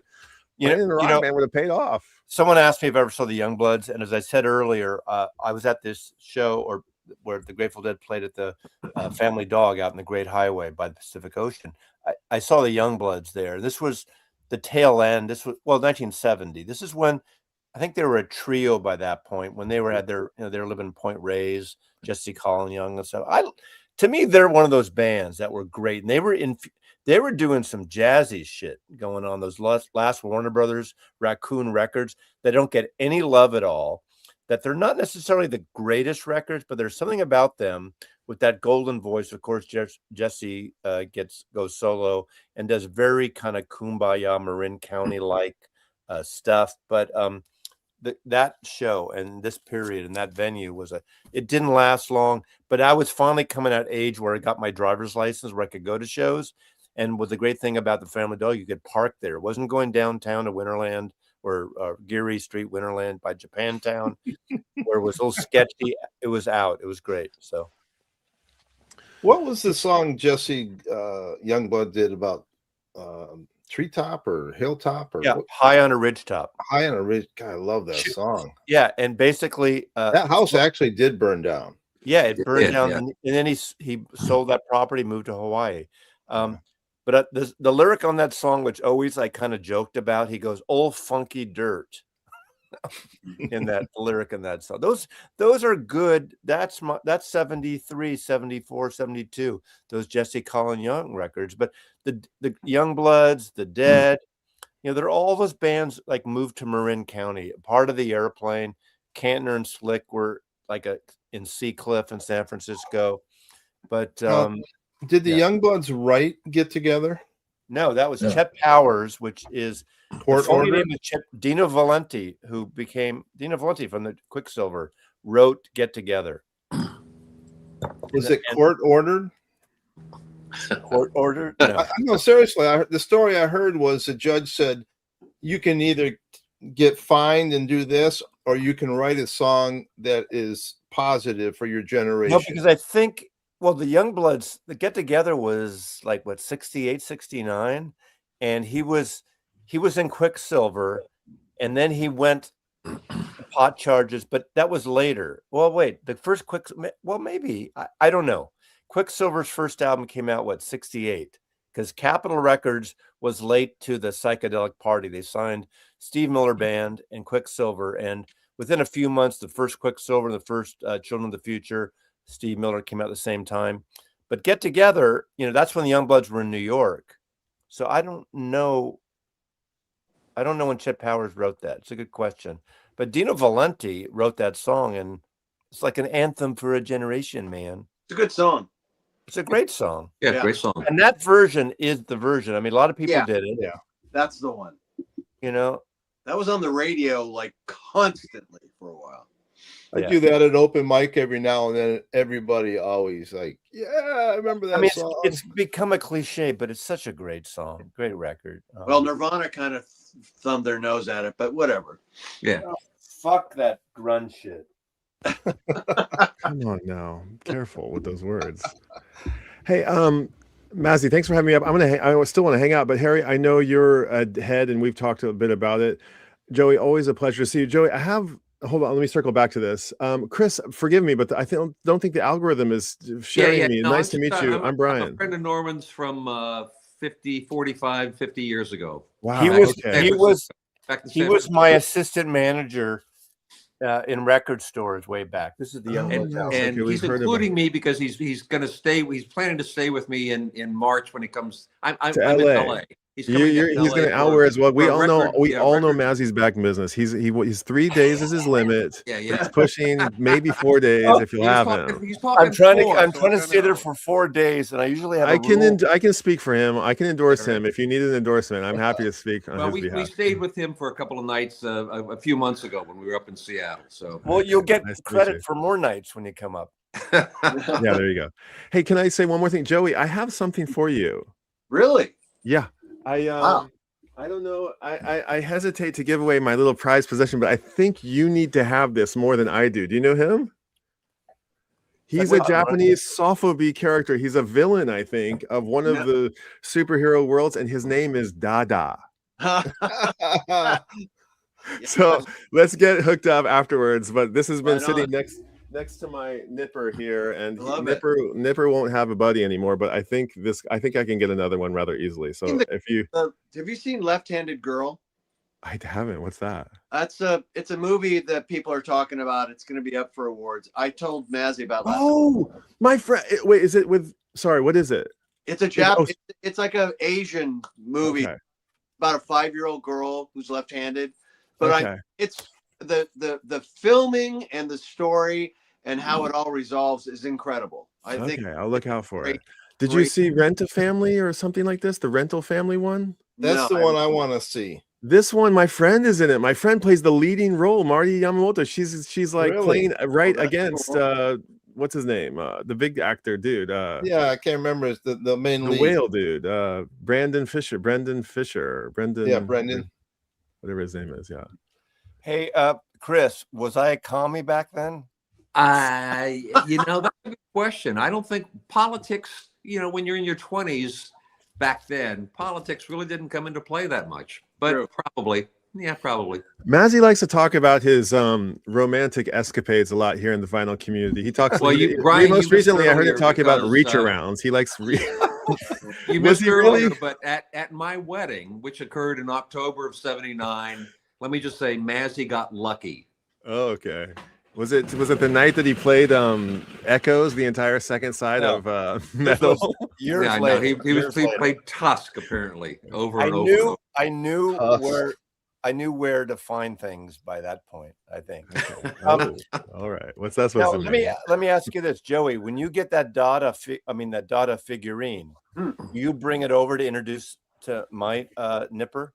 Yeah, absolutely. Yeah, he loves Nipper. I have a full size Nipper here. Oh man, I saw one the other day. I saw one at a flea market, and it was 6,000 yen, and it was about $50. It's a big one, but it was a like it could have been a fake one. Are there fake ones out there? Does it matter? I'm Are they sure there licensed? I don't know. probably Like are. I didn't know if I should get it or not. You know, they were given away by RCA or whoever the distributor to like hi-fi stores, some stereo stores mostly, maybe record stores. But in those days, record stores and hi-fi were kind of intermingled. You'd have record sections and hi-fi TV and audio and stuff. His master's voice. I bought that when Michelle and I first started going out. I visited her parents. They lived in Pasadena. And there used to be, I don't know if it's still there, but an antique mall in Pasadena before Pasadena got really gentrified. And I went to an antique mall and it was there, and I bought it for something like $35 or $40. Is it worth a lot now? They go for about $1,000, 800 to Okay. 1,000 I should've bucks. got it, maybe. Yeah, I should have The got big it. one. Christina already said I can't get one. Yeah, You can't get a Dada, or you can't get a lucky. Nipper. You get lucky and find them. You know, you might get lucky and find them, but if you go online, someone will sell them. They try to flip them for about $1,000. So Chris, you ran this record store with Mazzy. Are you still a record guy, or are you still your music? No, I went into the laser biz, and Laser biz. I did that for 45 years. So Okay, I so still you have a buy massive laser disc Basically, collection. he actually made money aside from records. Oh, good for you. All right. But you're a record guy. You're a music guy, though. Yeah. No, I buy records every day. I drunkenly Every bought day? well, not every day, but I last night I probably spent more money than I should have on whatnot. But I've been drinking a lot. Wait a second. You didn't buy anything on my whatnot auction the other night. No, because everything went for you made so much friggin' money. I was you know the Skip Spence I was interested in, but they went for what, 260, 270? Yeah, you can wait on that. That was a Kimbo record. That wasn't a Kimbo's, but it went for like 220. But it's I listened to it. It's great. It's crispy, but great. Yeah, but that goes for $400, that record or more. yeah. But now let me ask you this one. We're going to be in LA. Anybody in March around the 21st or so, there's Vinyl Right Con, around right around spring. Right? and we're going to do some record store haunts. Now, you're going to be involved in that, right? Well, duh. Because if it's not for you, I have to have Rob drive me around everywhere because I'm not going to rent a car this time. We have a thing called Waymo down here. You know that? Oh, that's San Well, as Francisco. long as the internet No. works. I'm happy. Yeah, we're gonna go everywhere. We're gonna go. Okay, but you don't mind getting involved with some of these critters on the LA tour? Not at all. What's the fucking chopped liver over here? We're on screen, Mazzy. We can hear you. No, I'm talking. Well, you're not in LA. Good but grief, critters, Rob man. and Tom Lower and channels, Sean lesser channels, and- critters no, now. no, Jesus that's not what I mean. Christ. like Vinyl Piper and Rob and Krispy Fluffy. Kreme. Maybe Joey will come to try- LA during that. I'm gonna time. Jim. Yeah. That's funny. Hey, you guys, I know you guys are doing the this DJ thing. We call it you guys have to make the distinction unless you guys are selectors, I think. As am I. When I go out DJing, which I've done for decades, I go out and I select records. And anyway, And I think that's actually like a badge of honor. It doesn't look frowned upon or anything, but selector style is what we call it. And speaking of driving around towns, I had another one. I've got this like taxi record store service thing that Harry and I did, and I did my 10th one or 12th one yesterday. And amazing day. Went to a dozen record shops, and the guy who I took around with me has got a real interesting mixer. He's developed a mixer that crosses over into the very, very hi-fi world. It's made in LA. It's called Cometa. I should be getting paid for this. Cometa. It's a rotary mixer. It's got two. I can't really speak to the details of it. I just learned about it yesterday, but it's got a very, very, very high price tag, 15 times the size of what I paid for my very, very nice mixer. And it's meant to appeal to somebody who's like got a very nice hi-fi setup at home and who wants to have parties and who wants to have like the fidelity, because the preamps and the mixers that you can get for like DJ stuff leave a lot of room for desire. And so they've built something, and it's like partly in Switzerland and partly in LA, and it's very, very, very nice. And you're going to have to look this company up called Cometa, Cometa. Thank you for that promotion. Okay. Can everyone? Well, it's cool. It's a cool little thing to check out. Can everyone name a Bob Weir song? This is a fair question. Brian? Mexicali. I was Mexican. Greatest story ever told. Okay. Samson and Delilah. Chris, can you name one? Sugar Mag. Sorry, I shouldn't take it. Okay, sorry. No. Okay, Chris is a poser. Okay, yeah. Joey? I am. One More Saturday Night, is that one? Yeah, that's a good one. Yeah. Harry? Bump, bump, bump. I said Mexicali Blues. I stole that. I'm gonna say Cassidy. Great song. After Neil Cassidy. I love it. Yeah, that's a great song. Good question. Okay. I love that jam. Sugar Magnolia. Hey Joey, I bought something on Discogs. Maybe you can tell me a little more about it.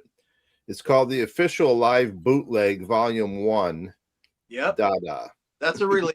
That was the live album that Dada put out. So it's legit. Like you sold it at shows or something? Geez, I don't know how we sold it, but it came out. It came out on a small label that our manager at the time owned. And I mean, fans love that record. That's a hard to get record. That goes for a lot of money, that record. Well, I had it on my want list and it popped up, and so I just bought it immediately because it's the only one that was on Discogs. Let me interject here, since we're mostly talking with the Dead, and Harry's referring to. No, it's fine. People who don't know, because I'm out of here. There are 200 people here, so Joey Callio was in a band in the 90s beyond called Dada. They were on IRS, I guess, and then Universal MCA and a few labels. Right. Last year, they had one of the big record store day releases, their first album that was sold out. He also now has a band called Seven Horse. They're one of their songs, some kind of sex fiend songs, was used in The Wolf of Wall Street, the Scorsese film, when they're fucking. I can say fucking, it's my stream. I can do whatever I want. So Joey is a musician, a working musician, unlike the rest of us, making a living in Seattle. We've become friends the last 2 or 3 years, whatever. And so that's where it kind of goes off. So mainly we're here for Bob Weir and the Grateful Dead. Make me big for this next one, Mazzy. I don't know. Oh, God. Okay. Make me big, baby. Okay. So what is that? That's what you're talking about. Joey's going to be quiet on this one. Harry, no. Okay, Joey. I mean, Harry, take it. If you're going to show a record on my live stream, you take it out of the plastic so it doesn't reflect. Take it out of the plastic. Show it properly. This is still sealed. Which one's Joey? I'm on there. That's Joey. Okay. Oh, wow. You were a lot younger then. We're 7. And then there's a 12-inch single. I have those too, unfortunately. I'm about to put out its 6th record. It's my 16th record I've ever made. It's actually my 17th record because I don't even include that record in my count. This has got Mike on it. This has got Mike from Dada too. Yeah. Yeah, that was the Hey, band. Joey, let me ask you before this. Dada. Have you ever had, though, I hate to ask you this and don't, if I know the answer already. Have you ever had a plangent box set? Me? Yeah. A plangent box set. I wish I had I wanted the Lyceum box set, but that's plangent. But no. I'll Oh, put you it- Dada have a plangent. Yes. No, Okay. no, I'll put we it in my confused it. will. That's not Dada. That's If something happens to me, reach out to the archivist and Kimbo and tell them that Mazzy said you get the Lyceum box set. Yeah. But you have to pay something because it goes to my son. Yeah. You get a deal. We'll give you a break. Yeah, Harry, keep it sealed. It's not worth unsealing, believe me. Okay. Okay, this guy's asking a bunch of questions. Your favorite Bobby set or time you saw the Dead live? I mean, I have a my good one. Winterland shows are my favorite shows. I mean, I did see in the park. I did see Hate Street with the live Dead centerfold, but the Winterland shows New Year's Eve were my favorites. Nothing close. I saw the Dead 4 nights at the Omni in Atlanta, and it was a doozy. It was actually a little terrifying. We were 16. It was really, really fun. And it was 2 nights on and 2 nights and 1 night off and then 2 nights on again. And we camped at Stone Mountain, and it was a full-on lot scene, and it was crazy. And there were motors, like, you know, people repairing motors in the middle of the parking lot. There was one hilarious story that what kind of motors? Like people dropping engines out of Volkswagen buses. And, Buses, man, come on. yeah, man. I never. What? And it was like, and there was a full-on shakedown, but it wasn't like shakedown nowadays where there's like tents and, you know, shakedown. You guys know, everybody knows shakedown. Like Anybody Shakedown does Street? Like Shakedown. Shakedown Street? Don't know what that is. Yeah. Shakedown. You guys don't, you know, shakedown. I don't Come know. on. Don't know Oh, what that is. come on, guys. Come on. Here's the I don't know. What's the shakedown? No. Okay, shakedown is the street. It's the boulevard on a Shakedown dead Street. lot. Yeah, I know that. Okay. That's the okay. Sorry. Okay. Sorry. Thought So you- anyway, Oh, there's a in the shakedown, but okay, it's not gotcha. like it's not just purely vending. It's like it's vats of you know, mystery soup and grilled cheese sandwiches, and it's like it's a true. It's not like tents and people selling tie-dyes and stuff. It was very, very different, I think, way back then. And I remember there was a guy who was wheeling a keg of beer somewhere, or there was a guy walking around the parking lot, and he was saying like, "Hey, anybody got a tap for a beer? Anybody got a tap? Anybody got a tap for a keg tap?" And everybody's just like looking at this guy like, "Why would anybody have a keg tap?" And suddenly I remembered, like, from a high school party, I had a keg tap under the back seat of my bus, you know, for this emergency. And I was like, "Oh, wait a second." And the guy had already like left somewhere, and I found it, and I was like, "Oh my God, I have a tap." And I started walking around. "Hey, did anybody see a guy looking for a keg tap?" And they're like, "He went that way, you know, he went that way." And I just found my way all the way to this little cul-de-sac at the bottom of the forest. And there was about 20 people just all sort of sadly sitting around this untappable keg of beer. And I was like, "I've got a tap." And they were like, "Ah, this guy's got a tap." And they tapped this beer, and then they put the thing on a dolly, you know, on like a little hand truck. And they started wheeling this keg of beer down Shakedown, saying, "Free beer, anybody want free beer?" And then everybody just you had to come with your own cup, and there were people doing keg stands, and it was a fucking riot. It was really fun. But at that same show, I didn't realize like how lucky I was. I got to sit like 4th row at the Omni, which is, you know, like MSG's scale, you know, really huge venue. And there was like Jerry, and he was like the idol that I shouldn't have been idolizing him as, but he was right there, and he was just majestic. And the whole band, they were like so close. And the guy next to me was shouting, "Let it grow, Bobby, let it grow," all night long. He just screamed. And some of us are being accused of being posers, but I think it's all in jest. So we're No, okay about that. I'll volunteer for that one. Well, I know this stuff back and forth. But you know, That was a really great show. I'm the least one that should be here right now. I'm a the Jerry casual fan. the Jerry solo shows were really. Oh, man. I saw So such true. 1 or 2 of those. Those were fantastic. Lucky. What do you remember seeing? Do you remember a venue? I don't, not that I know it, but like was what was in it? What LA. tell what was about? What about it was great? it was just, I mean, first off, it was kind of a situation. Back then, I worked for Geffen Records, so I was always getting really good seats and shit. It was, God, I can't remember the venue. It might have been the one that's not there anymore. But it was like a, you know, that one. that one, that one. I forget. In LA, maybe. It was somewhere in LA. It was fantastic. We were close, and it was just like powerful. I mean, it was so like on, way more like on than a Grateful Dead show. Dead show, it's like you're not there for perfection, right? You're there for the whole thing, like a wave. You know, you're there to get hit by the wave. But this was like very kind of focused and beautiful, and like very. He had a purpose, and it was amazing. Sometimes I went through chapters where I liked Jerry Band more than the Dead. Yep. It was really, really great. Yeah, you know, there was so much variety. You know, what's that role? The one with him and what's the guy? That's it. Hooter Maybe Roll. Hooter Roll. Not with Hooter Roll. That sounds right. what's the guy he did it with? I used to have that. I got rid of it during my night record. Grisman? No, not before that. Someone tell me, John. I mean, Jerry Garcia, Hooter Roll. John Conn. John Conn No, played with before Jerry that. and Jerry Band, and I just found out he One of the played on New first York. ones. He's Someone on. tell me. Lou Come Reed's on, New you York. deadheads who are watching here. Yeah, you posers. Come Yeah, on. You I'm say a you know your poser. shit. Okay. Hey Siri, Jerry Garcia, Hooter Roll. Who was he with? Hooter. It's probably not Hooter Roll. What the hell is it? It was written by the frontman in tandem with lyricist Robert Hunter. Discussing Hunter? Jimmy and Relax, Garcia explained. There are some songs that I really No, love. that's not Howard Wales. Thank you. Lionel. Why is your Siri a British accent? Because He's stuck up. He's I used to have snooty. He wants to be I posh. used to have a crush on Kate Beckinsale until he got way too skinny. And I like the Brits. I'm a fan of the Brits. Howard Wales. Thank you.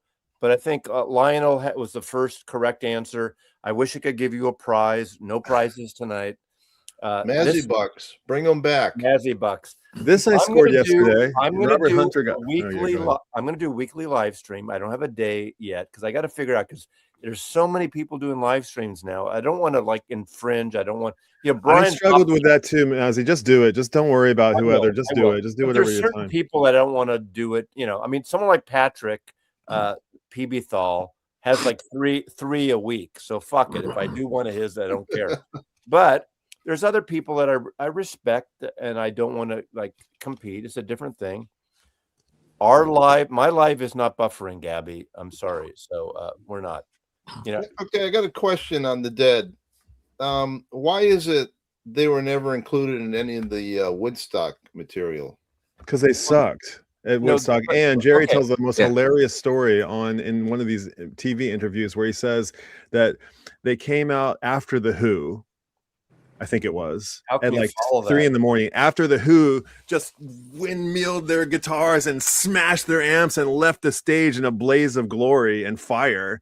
And little old dinky dinky dinky dinky dinky But dinky there were a lot came of out bands. next. A lot of bands and management had no idea that Woodstock the movie would and the soundtrack would be what it was. Was it the band was there?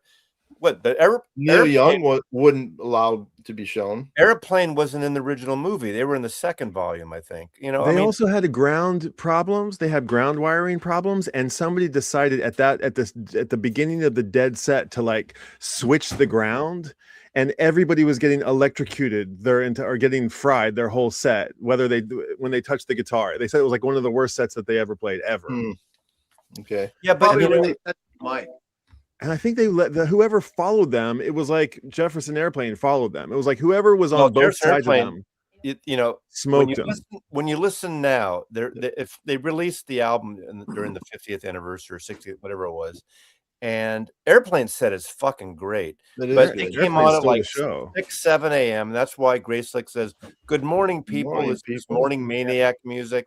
It's a great set, but at the time, who knows? At the time, management and record companies and artists, no one knew. And of course, when the movie comes out, think of the bands that really exploded after Woodstock.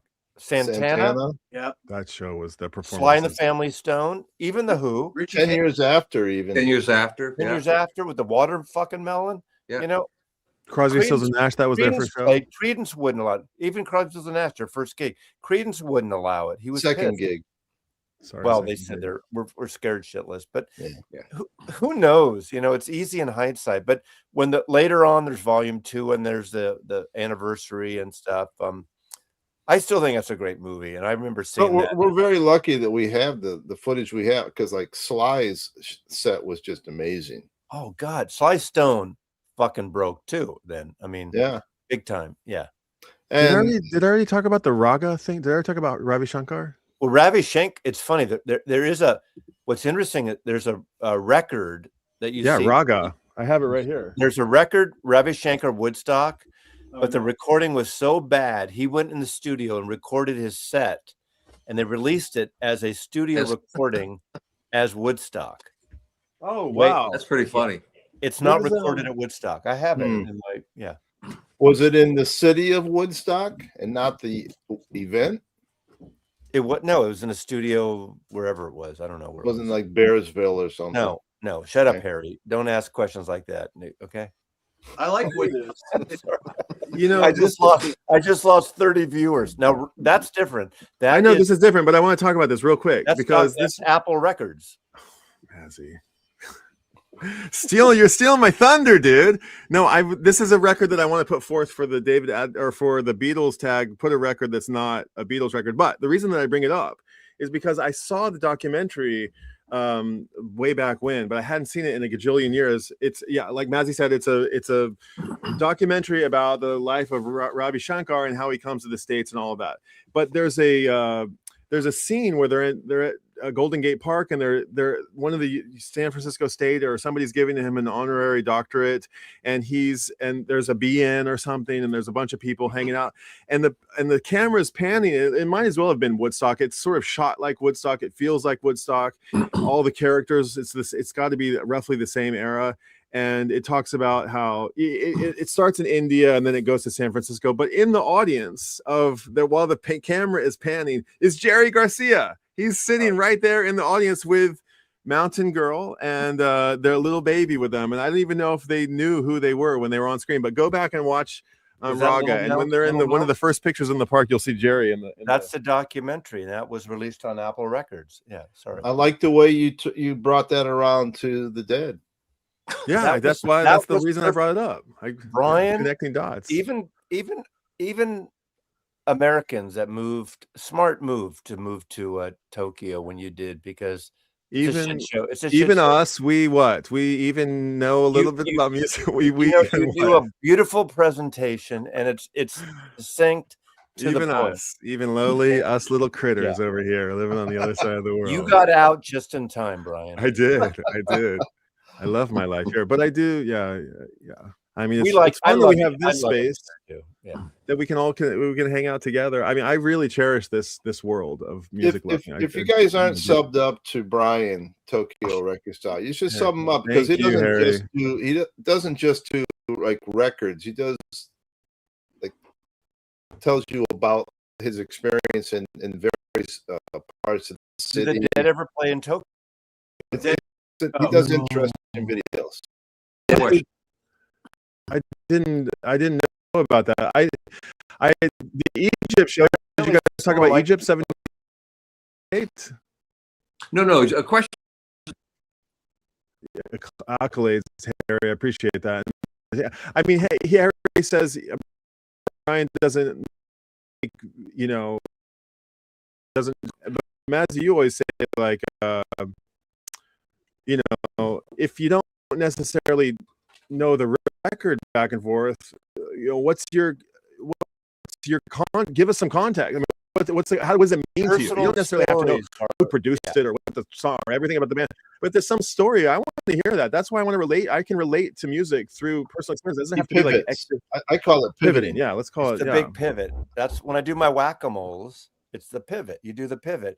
If you don't know what to talk about the music, talk about when you bought the record, when you first heard the music. Exactly. about the artwork, the photographer, the illustrator. There's so many things you can talk about. I can talk about when I gave Chris that Beethoven record. I have no recollection of giving him. I can make shit up. You make Chris, shit do you up. have a YouTube channel? And maybe I made that up. You never know. No, Chris No, I doesn't didn't. have. Are you That was inspired legit. tonight to have a That was YouTube legit. channel from tonight? You inspired to start a channel in earnest? Talk about records from this Chris, conversation, Chris? you Are you wanna start a inspired to channel? start a YouTube channel? Say again. Are you inspired to start a YouTube channel from hanging out with these yahoos, these critters? Yeah, no, it's not. I don't have the right personality, and think you I do. don't have the. I don't Nobody have a big, does. Norman, yours has always been bigger than mine. Record collection, right? Record Too collection. much information. Apparently, Sue said that at your wedding. I might have said that. I might have said that once before. I'm just making shit up. I don't know. Anyway. Okay, on that note, I'm going to say goodnight, everybody. Yeah, maybe. Bye here. We're going to wind out. Okay. I can talk too much. I better 5 get more out of here minutes. too. 5 This more is- minutes. 5 We're more gonna minutes. close. Hang out, Harry, for 5 more minutes. Come on. 5 more 5 more minutes, okay. 5 more Okay, minutes. Yeah. we're going to 5 go more to minutes. 5 2 more. hours and 10, 2 hours and 15. We'll stop. So, when I'm with Chris, I hope he lets me shoot some footage with his collection. Yeah. We do a whack-a-mole My in your collection's house? not that big. And the only thing I was going to say, one of my favorite Grateful Dead off-spin records is actually Mickey Hart's, the Davos, Oh, which is stunningly the acoustic or the sound quality in that is just absolutely stunning. It's crazy. Has nothing to do with Bob necessarily, but I know he Mickey. he did an album called Music to Be Born By, I think, and he took a heartbeat and sampled it and recorded over it and iterated it in a bunch of different ways. I've never explored Mickey Hart's discography, but he and I share the same birthday, I think. I'd like to get more tapped into him. He seems like he'll probably be the last to go. Probably all that drumming and all that, getting around the world and tapping into that music maybe is helping his longevity. Yeah, I was thinking he was a little on the younger side too, but I'd forgotten that Bob was as young as he was too. So you might be right. Yeah. How old was Bob? 72? 78. 78. Okay. Yeah. That's... okay. Can I say something about Bob? Oh yeah, go ahead. This is an amazing record. This is the Diva Rhythm section. Oh yeah. Look at this metallic cover. This is on Round Records. This is Mickey Hart's project. Very percussive, a beautiful. Look at that. Look at how beautiful it is. Yeah. Wow, I go to the beach. When I come to LA, I'm going to bring this in Santa Monica and do the thing. But it's got produced by I need the Mickey Hart. gatefold for that. Oh my God. This is back in 19. Okay. This is weird. 1974, right? Mastered by Kevin Gray, artisan. Wow. Nice. I'd never thought 1974. Okay. Ali Akbar Khan. All these. I mean, it's a very I want to say George Harrison, Indian centric over thing, but very percussive. This is a great record, and it's a great sounding record. But it's funny, I had no idea Kevin Gray was doing stuff in 1974. Diga, D-I-G-A, Diga, Diga Rhythm section, Diga Rhythm band, Diga Rhythm band. All those people. Look, Mickey was a little bit of a cornball. I mean, he the gloves on, the fingerless gloves, and he had I don't know, something about Mickey was just but I love the Mickey the same way. There was something off on all of them, to be honest. None of them were quite completely likable. Even Jerry. There's that whole thing that happened, and to me, it happened after I was really listened to the Dead live a lot. Thing called Drums, that section where he did this whole drum thing. That was sort of after my tenure of being a fan. I saw him a little bit during that period, but not as much. So we're going to wind down. Wall of Sound? I'm sorry? Did you see the Wall of Sound? I did. We talked about that earlier because you weren't here, so I'm going to tell it again. The Cow Palace, Owsley, in between making his LSD, he was designing the Wall of Sound. John Meyer from Meyer Sound, the speakers, and I forgot the other guy that like the high end people that became audio with theaters and hi-fi. Parasound came from that. Who is that? Parasound, the company. Yeah, Parasound. That's right. Right. Exactly. I think that speaks to the DIY nature and the unequivocable, how to say, the uncompromising nature of the Dead, and how committed they were to a sound, and no matter what cost. It never was about making money and being rich and famous. It was all to the muse and to the music and for the audience. And I think they made the template for so many bands that I look up to as heroes.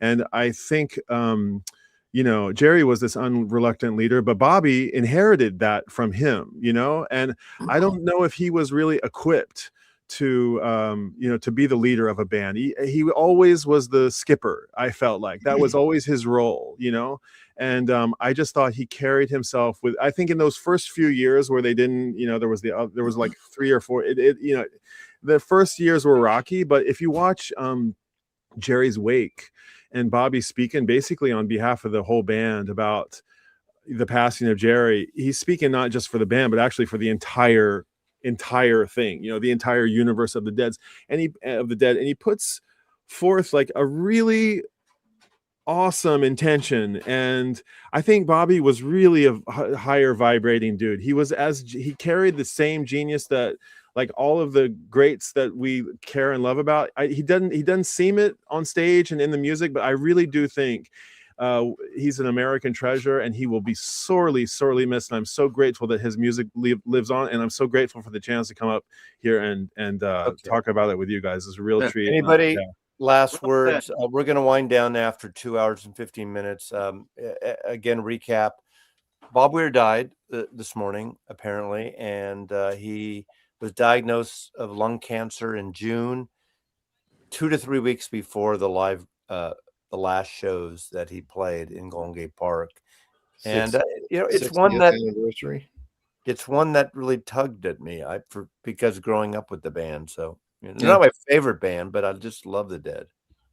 Me too. Was that Terry? Yeah, well, what they did a special thing for the 60th at Golden Gate, right? Yeah, and that's that was scheduled before his diagnosis. Then 2 or 3 weeks after he played that show. So, Chris and Joey, any last final words?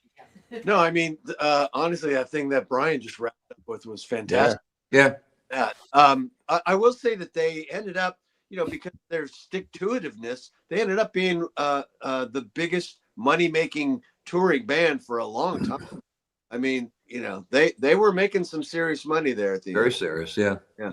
Which was part of their demise. I think the pressure of that. And I think you look at Trey, and I'm sorry to go here, but like he got sober and he's intentionally dodging the same bullet. So anybody who's, I didn't mean to, but Jerry, there's a casualty of the situation. And luckily those guys got their act together and we got another 40 years out of them or whatever it is. I mean, look, Jerry was a drug addict, and that's a heavy thing.